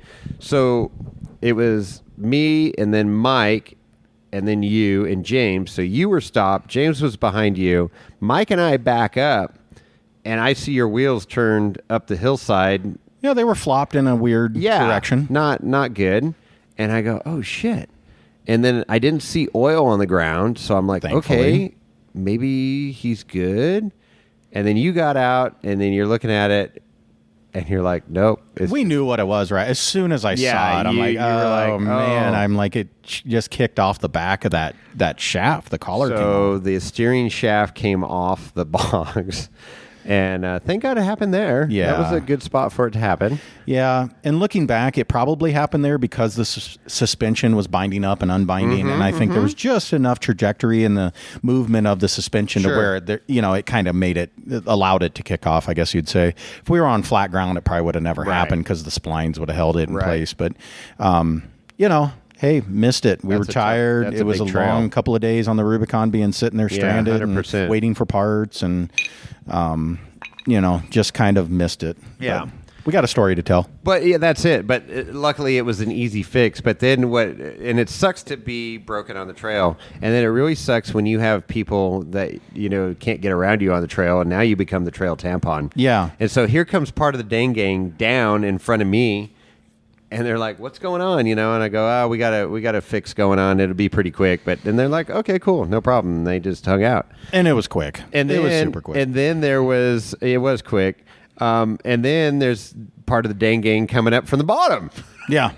Well, Ben needed that was it. Ben was there. He wanted to get out. He's like, hey, he had an event or a family. His father-in-law. Yeah. Was with him, and he's like, yeah, I got to get my father-in-law back, to this dinner deal. And we're like, okay, we'll be fixed in a minute, and you can pass us. So no problem. So that's good. Insert trail tampon number 3. Well, hang on. We're getting to that. No, I know. So you get your rig fixed, and it was really like 20 minutes, whatever. And, we had the tools. We had what we needed. We luckily didn't have to do anything major. And you were fixed, had steering. And so I said, okay, let's get moving. The dang gang in front of me moved out of the way. We motor on.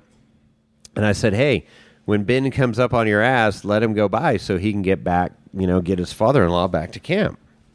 Okay, great. And so I kept waiting for Ben to come through, and Ben didn't come through. And I'm like, okay. And then finally he did. We pulled off at one section. And Ben came up, and I go, okay, cool, man, motor on. So he motored on. So I'm like, right on. So then we got back to our regularly scheduled program. Now we're caught back up to wind chill 4, and our buddy from the Ukraine vodka region of the continent, I like to say, because he got up there, and then we caught up with them. Perfect. And then we went up 4. Everybody made it up 4 pretty clean. Yeah. And we got back in our rigs and headed up through the cistern. No problems. And I look ahead going through the cistern. I'm the first one through the cistern, and there is oil. Lots of oil. And I'm like, oh, shit. And I immediately thought of the JL Ukrainians. I'm thinking, oh, God, this is not good. Well, and I'm thinking, probably an oil pan. Yeah, with how much oil there was. Yeah. I'm thinking possibly a diff, but I don't know how a diff could hold that there was much. I knew it wasn't a diff. And then, I thought motor oil. And then it was like maybe tranny pan, something like that. So, but most likely I felt like oil pan. Okay, so before we get into that, let's get into our next whiskey of the event. I didn't know we had a next one. You don't run out here at my house. Is this a Schweddy family recipe? It is a Schweddy family recipe. This is High West whiskey, Rendezvous Rye. So this is one of their limited ryes. I love the glass because it's got the bubbles in it, and it looks pretty cool in the sunlight here in the garage. It's old-timey. So it looks like there's just enough for a little ounce each here. Yeah, let's give it a shot. Is that about half? I think that's about perfect. Half. Is that about half? Yeah. All right, there we go. Close enough. All is fair in love and war. So we need to get a lighter and let the devil out of the bottle. Did you listen to that No, podcast? but I'd love to see that. We did talk about it. We need to try it because Yeah. I'd love to see if I can do it. Brian, our good buddy Brian Dittmer, showed us that trick from his dad. Okay, cheers. Cheers. It's number 6, if I'm keeping count right. I mean, little sippers. We're not total lushes. But yeah. Ooh. That's better than I remember it. A lot of smoke in that one, though. It is smoky. It's not my go-to, but I'm not mad at this rye. No. It's very, very... I mean, it's what do I want to say? Smooth, caramely, with some bite at the end. What's the alcohol on this one? It's probably not crazy high. 46%. So, yeah. That one gets you high in the back of the throat, It does. right on the tonsils. It's not polished. Yeah. Okay, that's what I'm going to say. It's not polished, but it is very drinkable, and I don't kick it out of bed for eating crackers. Right. So, Yeah. I like that one. It's a fun one. I told you a little bit about High West and how it was very controversial when they first came out and stuff, but they're producing some good stuff. And Yeah. that Midnight Winter's Dram is pretty damn good too. So, Nice. yeah, nice. All right, so now back to the oil slick, unfortunately, and I'm going up, and I get to the bottom of windshield 5, and there's our buddy Ben from the Dang Gang with a split transmission. Yeah. Just The cracked back of the egg. tail housing just Shit the bed. bye-bye. Left the chat. Left the chat. I felt so bad for her. And this is insert where my buddy Jerry would say, have you ever blown a tranny before? And this is somewhat explicit, I guess, but, depending on how you take it. But, yeah, Ben blew a tranny that day. He blew a tranny, so I got a video. I've never seen a tail housing crack quite like that. And he didn't even know it. He said he was just cruising along. I've seen it twice. I've seen him crack, but not where the guy driving didn't know that there was something wrong. So this one just must have just separated. Yeah. It must have just come unglued. Because he said, the only reason I knew is because I went to go up, I think he was on 5. He was at the very base of 5 and climbing up what I call the driveway on the far left. So you got a ledge on the right, or you got like this really steep climb on the left, and he was coming up the left, and then there was no more juice in the juice box. Yeah, there was no pressure in the tranny, so he couldn't motor up. Nope. Yeah, he was done. That magic juice box, it likes its juice.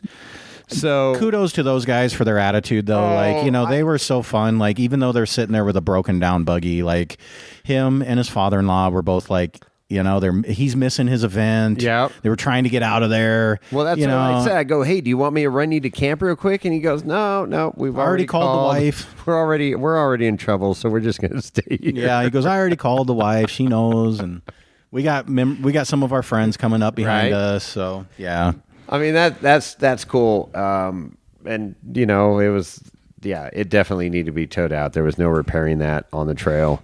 And that's a major break, but luckily it happened there where they just had a short climb out, and plenty of their cohorts were there to pull them out. So that was cool. And we were in camp, and we said, we squeezed around them, and we told them, hey, if we don't see you in camp in 2 hours, we're coming back down. And sure as shit, we're in camp, and here they all come up. So that was good. But yeah, shout out to Ben. Great attitude. It was great seeing you. And, yeah, always fun. The Dane Gang is great. They're very active up here in Nevada at Moon Rocks, and seem like a nice Fordyce group of Rubicon people. Yeah, they're good. They got some badass rigs too. Yeah, they all may not look pretty, but they can all freaking work. Oh yeah, for sure. They're all about function over form there. So yep. Yeah, good stuff. So we made it up 5 and then headed back to camp. And we were back at camp so we made it to Winch Hill 1 before noon, 11:30-ish, 11:35, I think I remember. And then we made it back to camp. I think we were back by 4:30 something. Yeah, I want to say 4 something. And I can look at some photos here with timestamps to see. But yeah, it was great. It was a great run. Good day. I was glad we had a little redemption after, kind of a rough Rubicon, and it's like, oh crap. So yeah, that was 3:15 when we were at the base of Winch Hill 5. So we were definitely back at camp by 4:15. Yeah, probably. Yeah, 3:30-ish. Was it that early? Yeah. Oh yeah. So James and I were racing back to camp. He had it in 4-wheel low, so he was revving real high.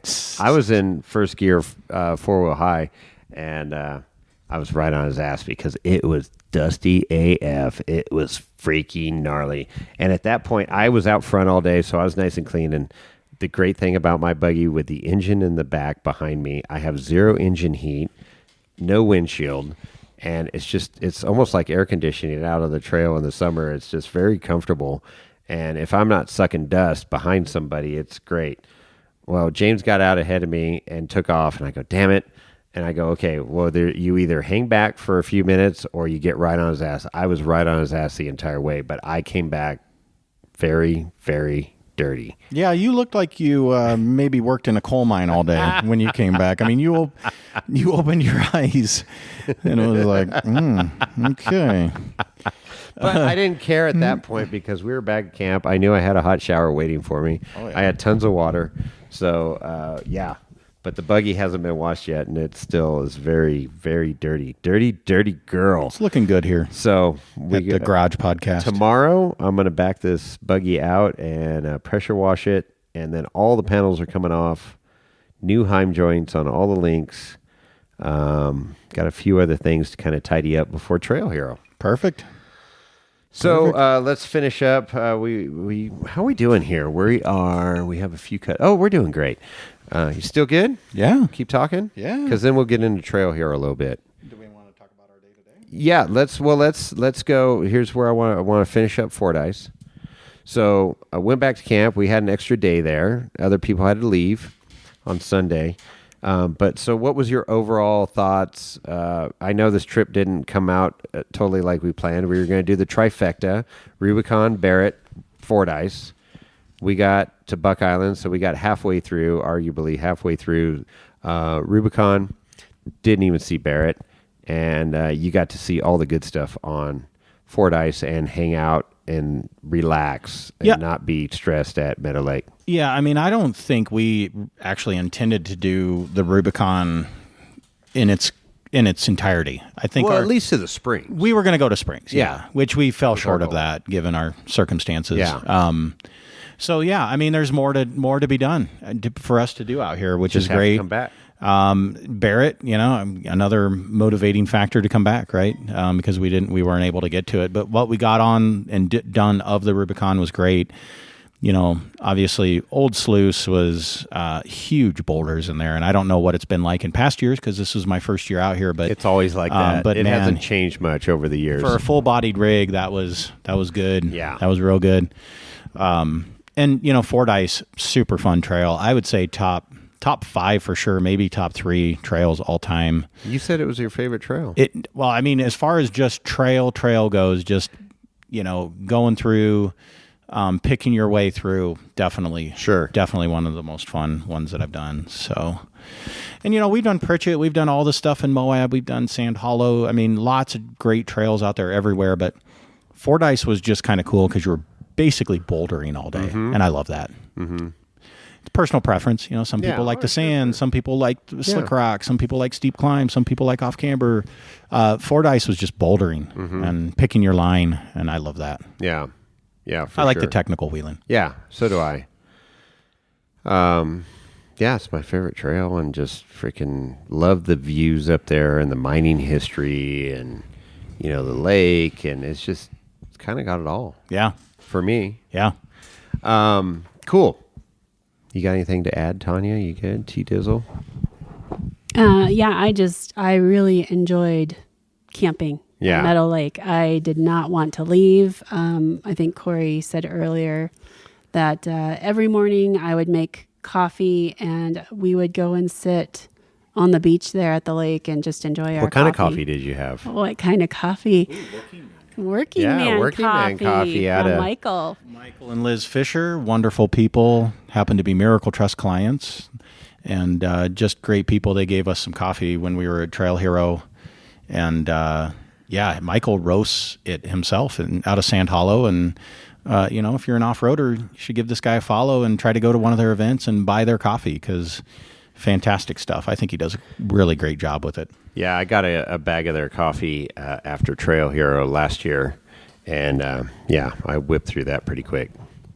Anyways, I just had to get that little segment in there. Yeah, no. So I manual grind our coffee beans, and then we do a French press.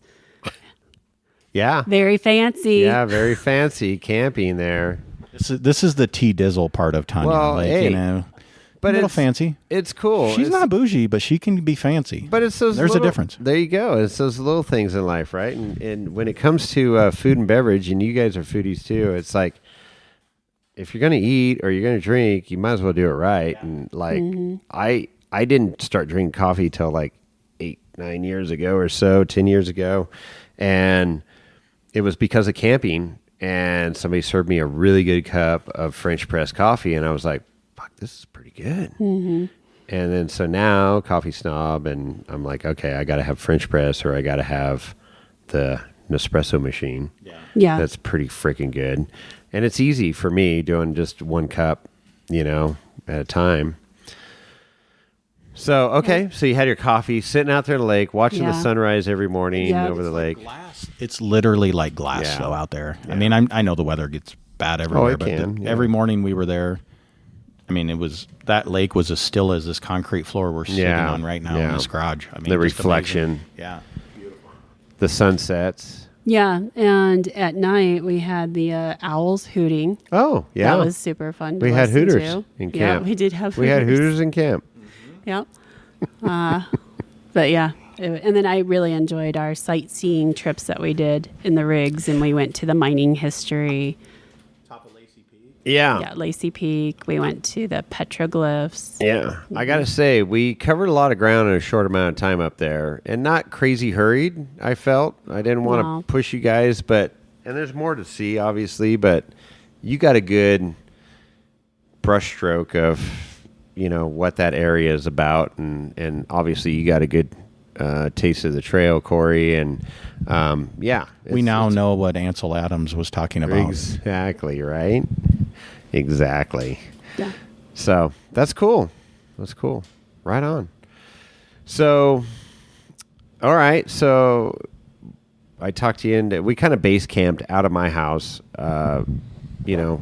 went back and forth from Rubicon. And we were going to do Rubicon Fordyce, come back to my house, reset, everybody get, cleaned up and get some food and reset the coolers and go out to Fordyce, but bypassed Barrett, reset, went to Fordyce, came back from Fordyce, and you guys are mobile, and we're like, hey, we got time, and maybe we'll just come back to your house. And I said, hell yeah. So came back to my house, and then you started looking up, hey, there's some Miracle Truss Buildings out here in the valley. Yeah, I mean, we know this area because we've sold a number of buildings out here. So we've heard of Minden, Gardnerville, Sparks. Yeah. This whole Carson Valley. Yeah, this whole Carson Valley region. And we were just here, and we were thinking about heading out the next morning and time to roll. But everywhere we go and we travel, we try to see if we can meet up with one of our clients. And we just love to meet them in person, shake their hand, see their building, go through the experience so that we, share our appreciation to them, but also know exactly what they went through. It's always fun to talk to them. Sure. And we gain infinite knowledge by doing it. And I just, we're passionate about what we do. So I think being able to meet our clients face to face, which isn't something you do all the time when you're in this online world that we all live in, it's super fun. Yeah, and so you go, hey, you want to go look at some Miracle Truss Buildings? I go, hell yeah. I just love touring homes or seeing, properties or whatever people got going on, right? To kind of see how people set up their passions, whatever they're all about, whether it be horses or horsepower.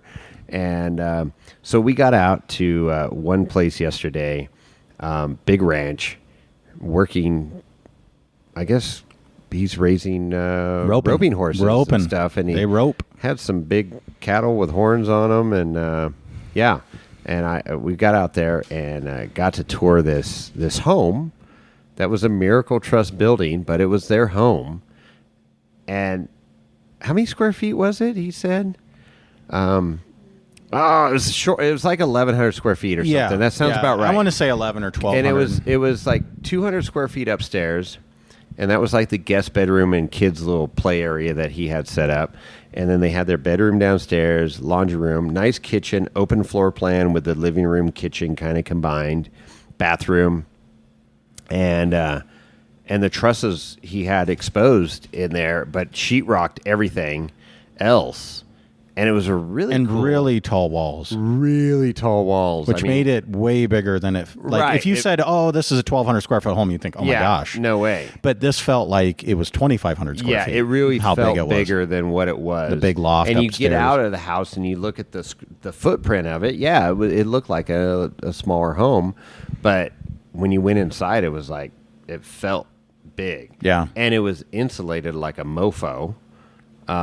They did some crazy insulation on this thing, and sheetrock. The sheetrockers did a great job, but left the trusses exposed in the middle, and then they covered up the ones on the ends. But I thought that was super cool. Yeah, wonderful building. Shout out to Mr. Curtis for showing us that one. What a gentleman and a scholar. Super, super nice guy. And I love his vision. I mean, the whole goal here for him, just to talk specifically about what he had going on, was they're building a house out there. And he's got 120 acres, I think it was. Yeah. And they rope. They have cattle. And his goal was to build a big house, or a big enough house for them. He's got a large family. And but he didn't want to start with the house. Yeah. But they wanted a place to live. Yeah. And I think we find a lot of our customers kind of go down this road. It's like, oh, it's such a daunting task of building a home from scratch. And so like his concept was, you know what, I'm going to find a floor plan or a size that works, and I'm going to build the guest house first.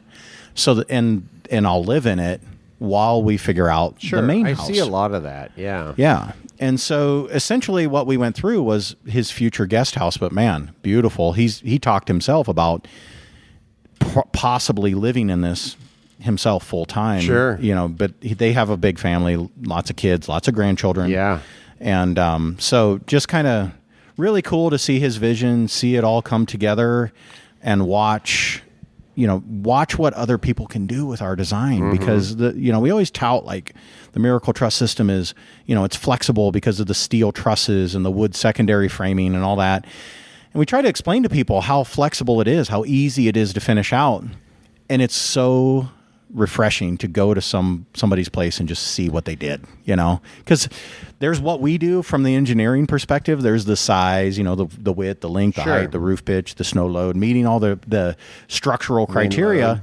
But then how you finish it out is a whole nother ballgame, right?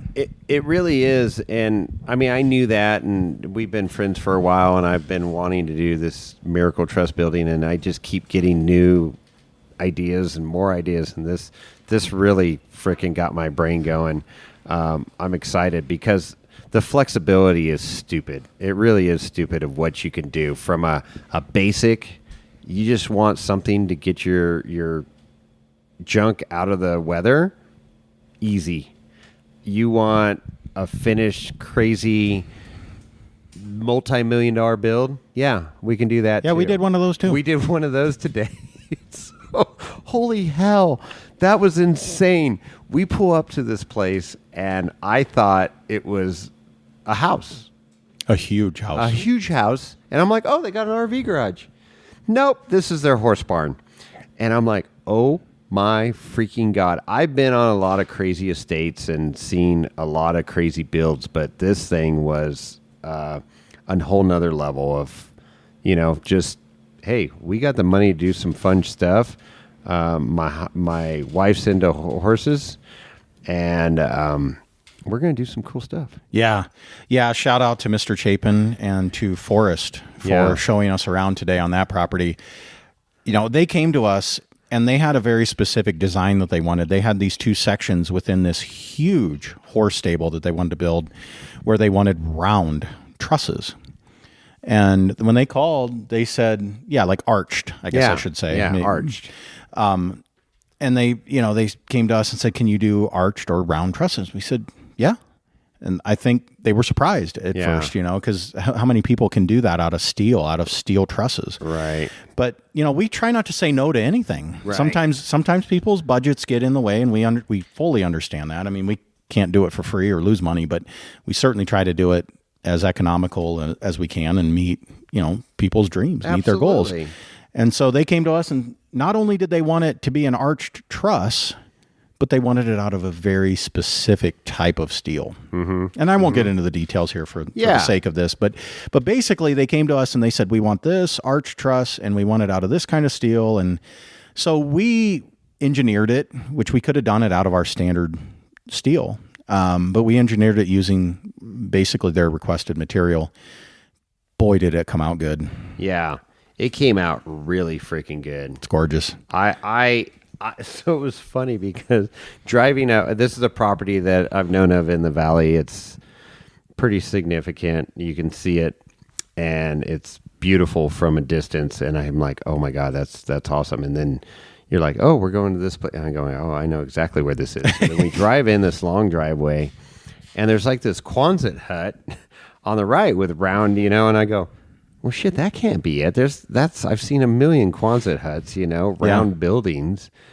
And, I go, well, this is the main house. And I kind of saw the round from the outside, but I wasn't focused on that.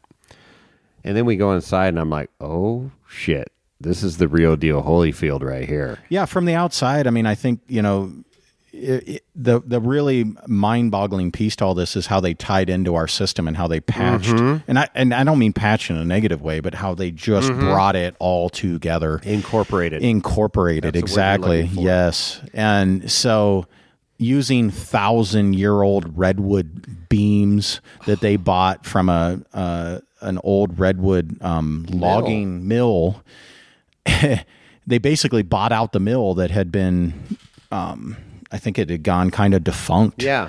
And they brought all the materials here to this site, and they started milling everything, which is what the Quonset building was. That was their mill. Yeah.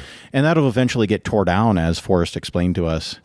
But just absolutely stunning in every way. I mean, no expense spared to get all the details into this place that they possibly could. But the cool thing was to see is, it's a structural component. The Miracle Truss is a structural component. So we'll figure out all the engineering for you, all the fagizzy stuff that the common folk don't know. Yeah. Right?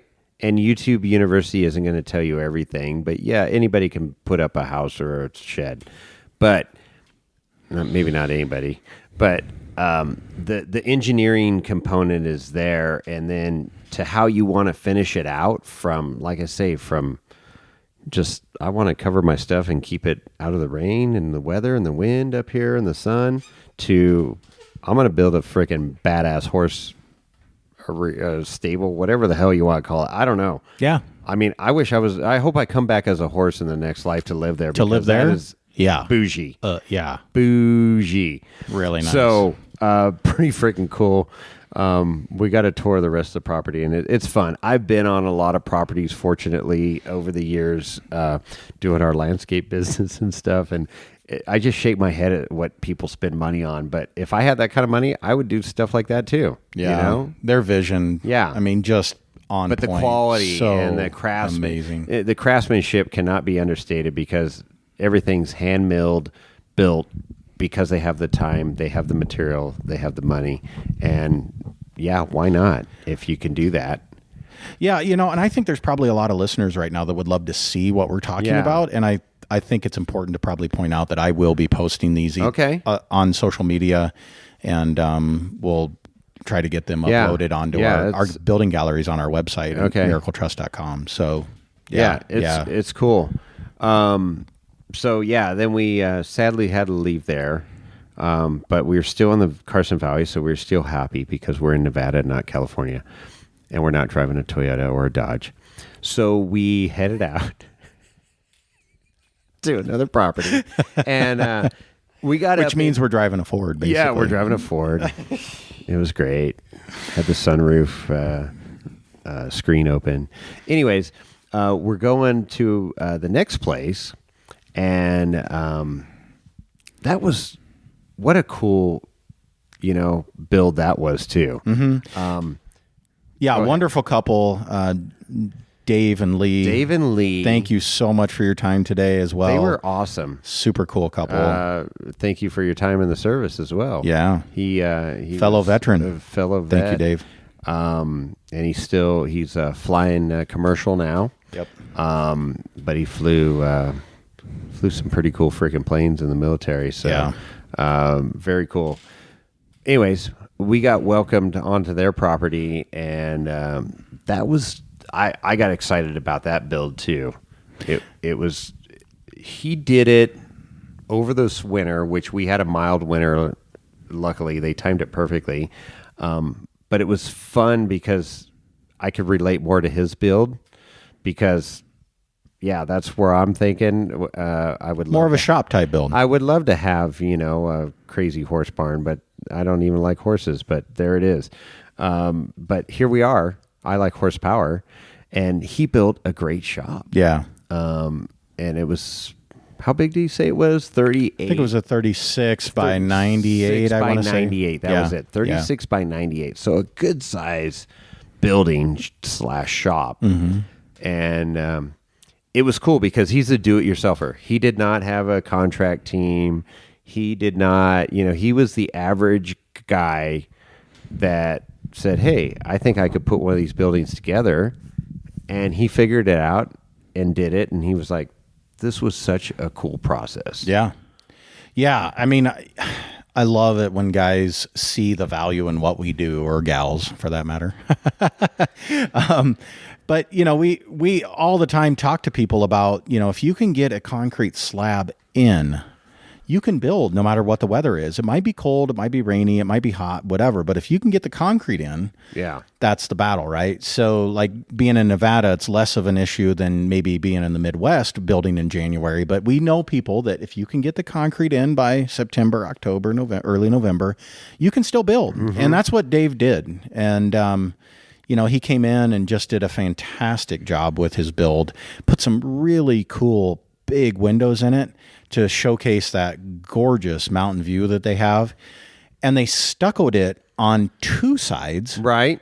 To match their house. Yeah, so when you're looking from the street side and you look up, it matches the house. They refurbished, renovated their home, and it's cool because it's kind of unorthodox. It's not the tans and the natural colors. You know, they went grays and blacks, and more modern for sure. Yeah, a little more modern, but nice. It ties in. It's not like, oh, what the hell's that? It looked freaking cool. Very cool. And looking from the driveway or the street, it's like, oh, they got a killer shop and it matches the house. And everything looks like a new build the way they did it. You know, Totally. it all looks brand new. Totally. They told us they spent time renovating the home. Yep. The home looks brand new. It looks Yeah. gorgeous. And obviously the shop being new just ties it all together. Right. Yeah, exactly. Same siding. And then we got into the shop and it's got these, I don't know if they were 14-foot, 12 or 14-foot roll-up garage doors on each end, and then the windows. But what I really caught my eye when I first walked in, so the trusses were exposed, but he painted them, a charcoal gray. He spray foamed the roof and painted that gray. So everything was gray on the roof up top. Yeah. And that I like that look. That was pretty cool. Yeah, he matched the roof to the gray that we send the trusses out in the primer. And left the legs coming down, and he OSB'd in between on the walls, which, he could eventually paint that if he wanted, or he can just leave it kind of exposed wood. But I love that kind of modern sort of gray ceiling, that all just blending together the way he did it. Going back to the siding, though, I thought it was really cool how they did from the front and from the side that you could see from the road. They did it in stucco to match. There's two sides of that building that you cannot see from anywhere. Right. Unless you are on public land. BLM land land behind him. And they chose to do our steel siding, which is maintenance free, goes on easy. There's no sense in paying for more than you need to. And I thought that was a really nice approach. I think Ricky Berry did something similar on his building, where he had either an HOA or he was trying to kind of appease or please the city or his neighborhood, where he wanted the front of it to match his house. And, I told him, I said, Rick, people all the time do the front. They'll do a facade in either hardy board or brick. Just because you do one wall doesn't mean you have to do all the walls. Yeah. And that's the beauty of the steel and wood combination. Right. The wood allows you to put any kind of exterior finish you want on it. So in Dave's case, he had two sides that were basically like aliens see these two sides. Right. And he's like, I'll just do steel. Perfect. Yeah. So he did a really nice gray steel to match everything, bring it all together. And I just really love the way he did it. Yeah, no, it was cool. And it was great. Like I say, I instantly connected with them because I'm like, these are my people. And I'm like, okay, this is going to be similar to what I envision my build being. Yeah. I'm going to have a few more garage doors and stuff, but I'm like, okay. And he was talking about, him and his son building this thing and buddies, and take them 3 days to kind of get the main trusses erected. Yeah. I think their contractor just wasn't familiar with the concept. So they took a little bit of time kind of going into it, which we see periodically, but really anybody who knows how to build or fix anything can build our building. I mean, they're designed for the do-it-yourselfer. But I think as a contractor, you're probably, you want to make sure you do it right the first time, right? Sure. Because it's money, it's time, it's liability, it's everything. And so he said his builder kind of took a step back for a second, but he was open to it. And I said, if you got a builder that's open to it, they're going to bang this thing out in no time. And that's what happened. I mean, once they got through looking at the plans and kind of figuring out where everything goes, they knocked it out. It's like an erector set for adults. Yeah. Yeah. Yeah, that's cool. And they built it, over the winter, finished it, done. And I'm like, man. Meanwhile, he's got a neighbor that he talked about. Okay, we actually drove by. I was going to bring that up, but okay, good. Go ahead. Well, as we came up to his beautiful 5-acre property, he has a neighbor off to the side that's building a nice shop, and it happens to be made out of wood. And we thought, oh boy, it would have been really cool if Ben could have, would have known him or maybe referred him to us or something like that. And, we always look at opportunities there. And as we got up to him, Dave had said that he knew that his neighbor was in the lumber business. Exactly. So he was kind of stuck on it, and he was like, "Yeah, we're going to build out of wood." And he's been apparently building that building for quite a while. some time. Yeah. We saw that coming up the hill, and I was like, "Oh, that's a cool building." And he goes, "He should have just built it out of your trusses. He'd have been done in 4 days." Truss, yeah. Okay, so I don't know if you saw what I just poured. Our final pour of this podcast. Did you see it? I saw it, but I didn't see it. You have no idea what it is. Correct. Perfect. Cheers. Okay. And see what you think of this. This is this will take us home. Oh boy, what are you doing to me? I don't know. Is it good, bad, different? Oh, it's good. You like it? It's good. It doesn't have a rye component that I can tell. That's very good palate. It does not have a rye component. Yeah. We went back to bourbon. Did we? Okay. Yeah. Yeah, it's let me Go ahead. do one more little hit. Take another peruse of it.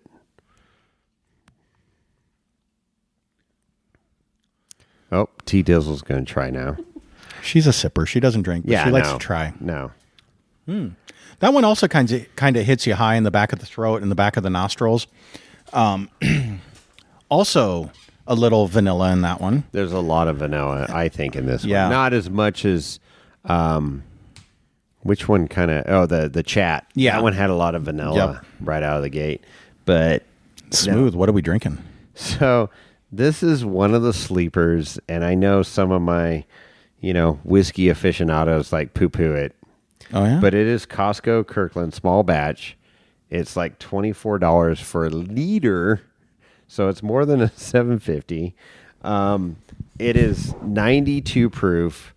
And this stuff always ranks up on our, top 2, 3 on our blind whiskey tastings. It's stupid good. I mean, you got hats off to Kirkland. They always do a great job. But it's Barton Distillers. I mean, Barton's no frickin' slouch in the bourbon business here. So Barton's 1792. But I have some people poo-poo this. Like, I can't believe you like that. You're not a real connoisseur. No, maybe I'm not a fucking real connoisseur. I like what I like. And I tell you, if you are a real connoisseur and do blind tastings, and I put that in the tasting, I guarantee you're going to pick that. Yeah, it's and good. If you don't, I don't know what to say. But I love blind tastings because it takes all the connotation out of, a label, whatever, anything. It's like, oh, no, I'm not drinking $2 check. It's just, do you like it or do you not like it? Do you like it or not? Yeah. Exactly right. Yeah. But money in the bank. This is exactly. I mean, it's value, right? I mean, I don't feel bad making old fashions out of that or Manhattans because this is a numbered bottle. I mean, it for is crying out loud, bottle. if people are poo-pooing this, it is a small batch selection numbered bottle. I mean, I know it's anytime Costco, I see that at our Costco, boom, and the bottle and bond is just as good, if not better, that they have. So, okay. So was there any? No, that concluded our tour of the buildings. But how cool, to see your product that people have built, and we toured some different properties, and I was like, man, the versatility here. I mean, we literally went to a house, then we went to a riding arena, and then we went to a shop. And so we do all those. We do aircraft hangars. We do barn dominiums. We do. So that's what you guys were saying, and T Dizzle was saying, like Idaho and Alaska, you guys have a lot of aircraft hangars because huge weather up the wazoo. Shout out to Cash and Stacia from Vast, Alaska. They have one of our buildings up there in Alaska. So they did a Wasilla. YouTube video or something? Yeah. You were saying? Yeah. So I want to watch that. Salt of the earth people. Okay. Amazing people. Unsolicited, just put together this beautifully edited video of their whole entire build. They talked about, they actually went through a earthquake, and oh wow, yeah, and it was over a 6. Holy crap! We designed for that. We got seismic into our planning, and it just they have a beautiful hangar. They've got living quarters in this thing. They are just amazing people, and they do helicopter. They have a helicopter school, and oh, how cool is that? It's super fun. But we do a lot of buildings in heavy snow load, high wind area, high seismic area, because I'm not saying other buildings can't do it, but our building really caters well towards it with our design. So when you mentioned that, I mean, that was cool. And that was one of the things I learned early on about your product was like, it's customizable and it's engineered and the flexibility. And then so as we were going through these tours the last couple days, and you talked about that. And I mean, it's like up here we experienced, we had some 70-mile-an-hour winds this year. And I was like, holy crap. I thought windows were blowing out of my garage. Yeah, you mentioned that. And stuff. And you said you knew the house was good, but you wondered about some of the windows. The house felt stable. It wasn't creaking and stuff, but the windows, I was like, damn. But we get some extreme weathers, which I love. I don't want it all the time. I love the weather we're having right now. But it's a testament, to that. And, so we were talking about the engineering and all that stuff. So we had the analogy, or I came up with the analogy of like, you can get through the Rubicon on Dana 35, axles, but with 37s. Right. But do you want that protecting your stuff? Do you want something that's overbuilt that, most of us always try and overbuild our rigs, we don't want to break. A lot of us are working, our 9-to-5 jobs, just scraping by. We got enough surplus income to have some sort of 4-wheel drive to go out and have fun on the weekends. And the last thing we want to do is be wrenching on our freaking rigs. And so same principle. It's like when you build a structure or shop, whatever it is. Most of the people listening to this podcast want some extra space to work on the rig or store the rigs. And, you want it to be one and done. Yeah. And you don't want some, especially if you're in some extreme environments like Alaska, Idaho, even here in northern Nevada, some kind of, whatever. I don't think you want to toe the line. You save $1,000 or you save $5,000 on a huge structure, right? And the peace of mind of knowing that you have a product that's lifetime warranted. If you do our sheet metal, we actually warranty the sheet metal lifetime too. Yeah, which is kind of unheard of. But we have 35, 38 years of engineering and manufacturing to back that up. This isn't like a new concept. Sure. It goes back. And so, to your point, are you going to build something and try to tiptoe it through the trail and hope and pray? You got all your promising vehicles in there, all the things that you love. You might be living in it, for crying out loud. Yeah, if it's a structure you're going to live in, yeah. Yeah. A house. And so, shop house. So, I think what we try to do is provide a product that is an incredibly high value that's got a fair price, a very fair price. We try to keep our pricing down as much as we can.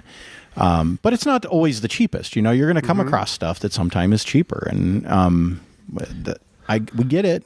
We understand it. Well, but if you have to replace your Jeep or your car, your classic car, your dad's vehicle that you built together, and it all of a sudden comes tumbling down in a high wind or something, there's no amount of insurance or money that can replace that thing. Sure. And I think we are the ones that can say that we overbuild for that scenario. Yeah, and I love, because it's kind of daunting. Even me that has done a lot of construction and stuff, but it's like I want, obviously you're trying to be budget conscious, and it's value engineering, I call it.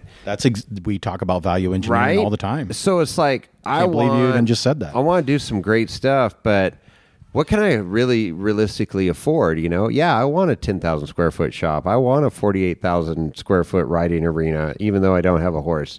You don't like horses. Just so I could do fucking burnouts indoors. You want to do horsey stuff? I don't know. You want to do horsey power stuff? Exactly. But it's cool because, when you kind of break that barrier of like, I don't know how to structurally engineer something, and you go down to your local, county, city, whatever district you live in, and they're like, okay, we need snow load counts. calcs. We need wind calcs. We need, this, that, and the other thing. And it's like, oh shit, I just want to build a building here, a concrete pad and throw up some 2x4s.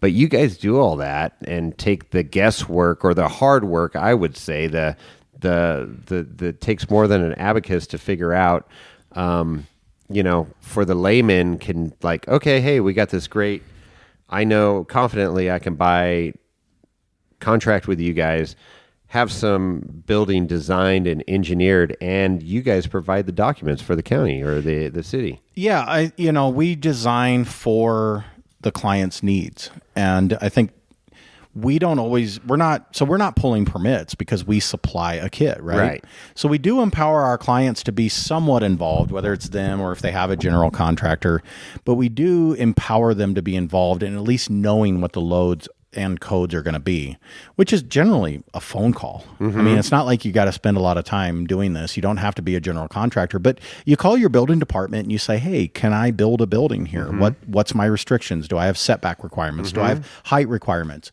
If all that checks out, then it's what's my snow load? Mm-hmm. What's my roof or ground snow load? What's my wind load? Mm-hmm. If you're on the West Coast or in certain areas of the country, you might have a seismic requirement that you need to meet. So when you pull that information and you give it to us, we will build exactly to that spec. And we do try to do a little bit of due diligence on the back end to make sure that, every now and then we get a client that might give us a really low load, and we price it, they buy the building from us, and then we go, oh, this doesn't sound quite right for your area. And we might have to go back and double check it. Mm-hmm. It's important for our clients to be involved with their building department. I think if they're the ones pulling their permit, or if their general contractors are the ones pulling their permit, they are actively involved, and we know that way we're going to provide them the product that they need. Absolutely. I mean, yeah, it's cool. So, I mean, my takeaway, I've always been a fan of your product, and now I'm a fan of you guys that we hung out for the last week and a half together. Oh my goodness. Well, likewise. I mean, yeah, it's fun. I love our community. You meet so many cool people throughout, and it's like, yeah, it's just fun. But anyways, are the angels singing right now? No, they're not quite singing. Oh. A little bit. How do we get them to sing? We need to open up some more whiskey. Okay. Maybe not. Anyway, you still have whiskey in your glass. But my takeaway is, I mean, how cool. It's great to see a great product that, I did a lot of research on, and then got to meet you guys, and you stand behind your product, and watching you with, previous clients out here in the Valley, and interacting with them, and especially, Dave today going like, man, I love your product, and the support that we had, and the stupid questions that I asked, at all hours of the day and got answers to. And, he was super impressed that you came out to look at this deal, and it's because you care. And we do, we talk about passion a lot on this podcast, and it's always great. And I think that's why we really connect, other than we like Cab Franc and we hate Toyotas, and we love Fords. Anyways, and wheeling and wine and whiskey. But no, it's cool to see, you stand behind your product and you're passionate about it, and it's not just like, oh, I just made X amount of dollars on this build and I'm moving on. Okay, the next one. No, it's like I love to go back and see what people built, and how it turned out, and it's what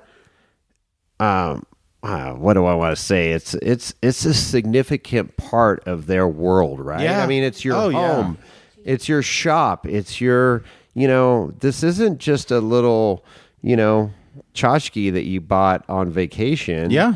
This is a major investment, and it's a lot of people's dreams, right? Yeah. Their man cave, their dream freaking horse barn, their dream shop, whatever it is. I mean, you're helping them create those dreams. Yeah, a lot of people might only build once in their lifetime. Yeah. And we have competitors that, they're going to go in and they're going to say, we have one building left in stock. You got to order today, and this whole thing. And it's it's just not our MO. Yeah. You know, we're here to, like, we actually care about our clients and the project and what they're doing. And it's so cool to see what people are doing. Right. We love the impact that just providing a building makes, because we're a small part of the project. There's concrete, there's electrical, there's, windows, doors, there's everything else that goes into it. And we recognize that, but we want to provide them with the literal structure, the foundation of what they're building, to make sure that what they're doing is exactly where they want to be, where they want to end up. Right. Yeah. You get the engineering done, the foundation, the nuts and bolts of the thing. And then they can dress it out from there. I call it gingerbread. Yeah. The gingerbread. Oh yeah. I like that. So, that's cool. All right. I think we're pushing 2 hours. How they get a hold of you? MiracleTruss.com. Of course, we have social channels on Instagram, Pinterest, Facebook, pretty much everywhere. It's all Miracle Truss. Yeah. You can also check in with some of our clients, Ian Johnson, Ricky Berry, a lot of people that are active in Jake White with Cardo Tracks. Jake's Crazy Monastery. You can check the Monstrosity. The Monstrosity, The Monstrosity, not Monastery, the Monstrosity. So you don't have to take our word for it. You can check in with some of our clients. Busted Knuckle Films, who just did one and actually just released a video. I'd be remiss if I didn't miss them or mention them. Cool. Just great. Yeah, great, and Woody, I Hate Mud. I Hate Mud Just got some new property and building that he's doing out there near Sand Hollow. And of course, the Fishers with Working Man Roasting, Working Man Coffee. Yeah. Jason Shearer. Jason Shearer has one of our buildings, considering looking at a new one for his property. Yeah, his new property. We do a lot in the off-road community. We certainly appreciate and thank all of our clients, whether we mentioned you here tonight or not. Just really, really, really grateful for our community. Yeah, very cool, man. Well, this has been fun. You guys super fun. You guys looking at houses tomorrow? Is that what's happening? Oh my goodness, this guy won't let me leave. I'm being hogtied. Hey, I don't want too many people to know about this area, but yeah, it's fun. I love it. It fits my lifestyle very well.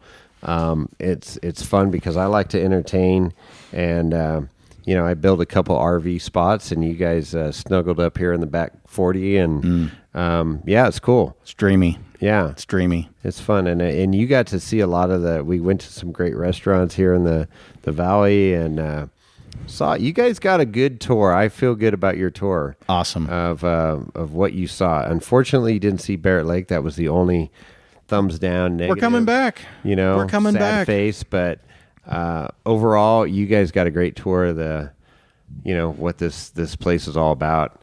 But don't tell your friends. Don't let anybody know. I'm not telling anybody about Minden, There's only Nevada. like 6 people that listen to this podcast, so I'm not telling anybody about this place. Nobody. Just outside of Lake Tahoe, Reno up the street if you need an airport. I mean, coast just over the hill over there. Yeah, we're not telling anybody about this place. No. So, yeah, awesome times, man. Great. I really enjoyed our time. We got to do it again next year. We're all about it. Maybe see you at Trail Hero. Oh, definitely Trail Hero. I'll be there. Okay. I don't miss that event. It's a great event.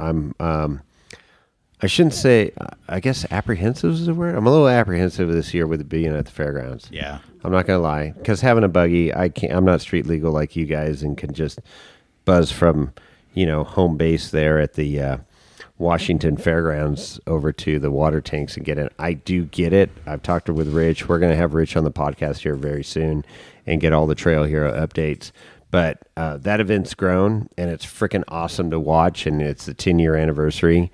And like I say, I wouldn't miss it. It's in transition. Really see how it goes. It's Hopefully in transition. It goes good.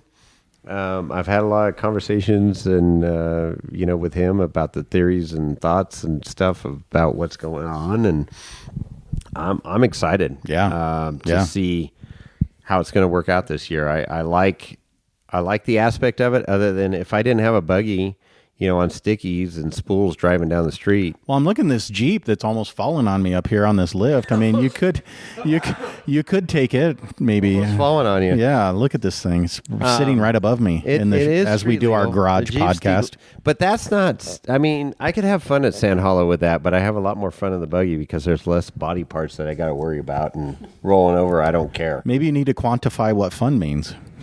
That's what I'm saying. You could have fun. Rolling over, I don't care. In this buggy, I'm not going to cry if I roll over. In the Jeep, I'm going to cry. That's why I really bought a buggy. Because I didn't want to. I was starting to beat up the body on the buggy, on the Jeep, and I'm like, I need to get a buggy, so I less body panels. So what about Moab? What about Moab? EJS. Okay, so what about it? The old school. Yeah. I'll go back there. Yeah? It'll be 7 years this next year. Okay. That I've been there. Okay. So do you like EGS better than Trail Hero now that you brought that up? Well, I'm not going to say that. Oh. I mean, I think every type of wheeling is its own thing. I think it depends on where you're going, what you're trying to do, how long you're going to be there. But I do love Moab. I love Sand Hollow. If I had your rigs, I would love Moab too. Yeah. That short wheelbase, it's 96 wheelbase, stretched out CJ5. It doesn't like Moab. It does not like Sand Hollow with that high traction and short wheelbase. Yeah. I do it, but it's pucker factor. Factor 10? Yeah, the buggy is fine, 110. I'd like to be like, if I built a buggy from scratch right now, I'd build it like 114. Yeah. That would be my ideal wheelbase.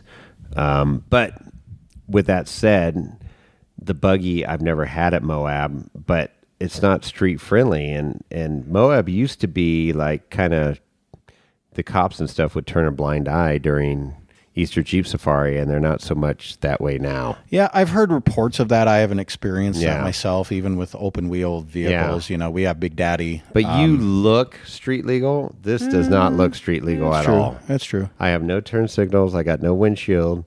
I've got tires sticking way out from the body.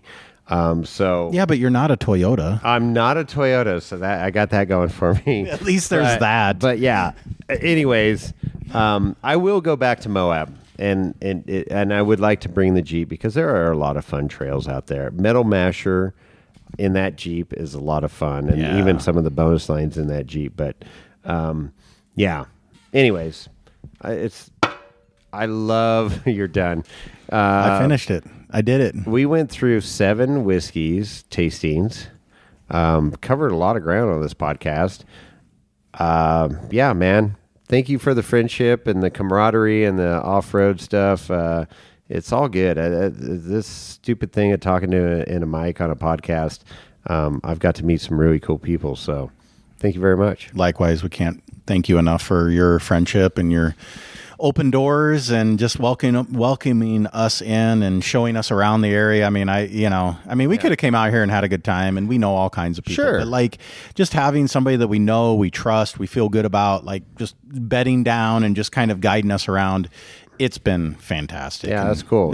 I'll never, ever forget this. Right on, man. Yeah, it's been great. So looking forward to next year and doing all of Rubicon and Barrett and Fordyce. Yeah. All right. Let's do it. So you got the preview. Anyways, yeah, I think we'll put a bow on this thing. We've covered a lot of ground. So with that, T-Dizzle out. T-Dizzle out. Corey out. Nice. So there it is. You can see we deteriorated a little bit as the just 2 hours went on there. But it was a lot of fun. Good whiskey, and I turned him into a Scotch drinker. So there you go. You're welcome, Corey. There's a difference between bad Scotch and good Scotch, and some people just they say, "Oh, you try it." You start out with bad Scotch or cheap Scotch, and then it's like it puts a bad, pun intended, like doers taste in your mouth, right? Doers blended something. Oof. No, this was all good stuff. We did that 15-year-old Balvenie, and then a Macallan 18 and an Oshentoshen 21. So yeah, I saw the Oshentoshen bottle. I'm like, wish I was there. Oshentoshen. So it was here last night when you were here.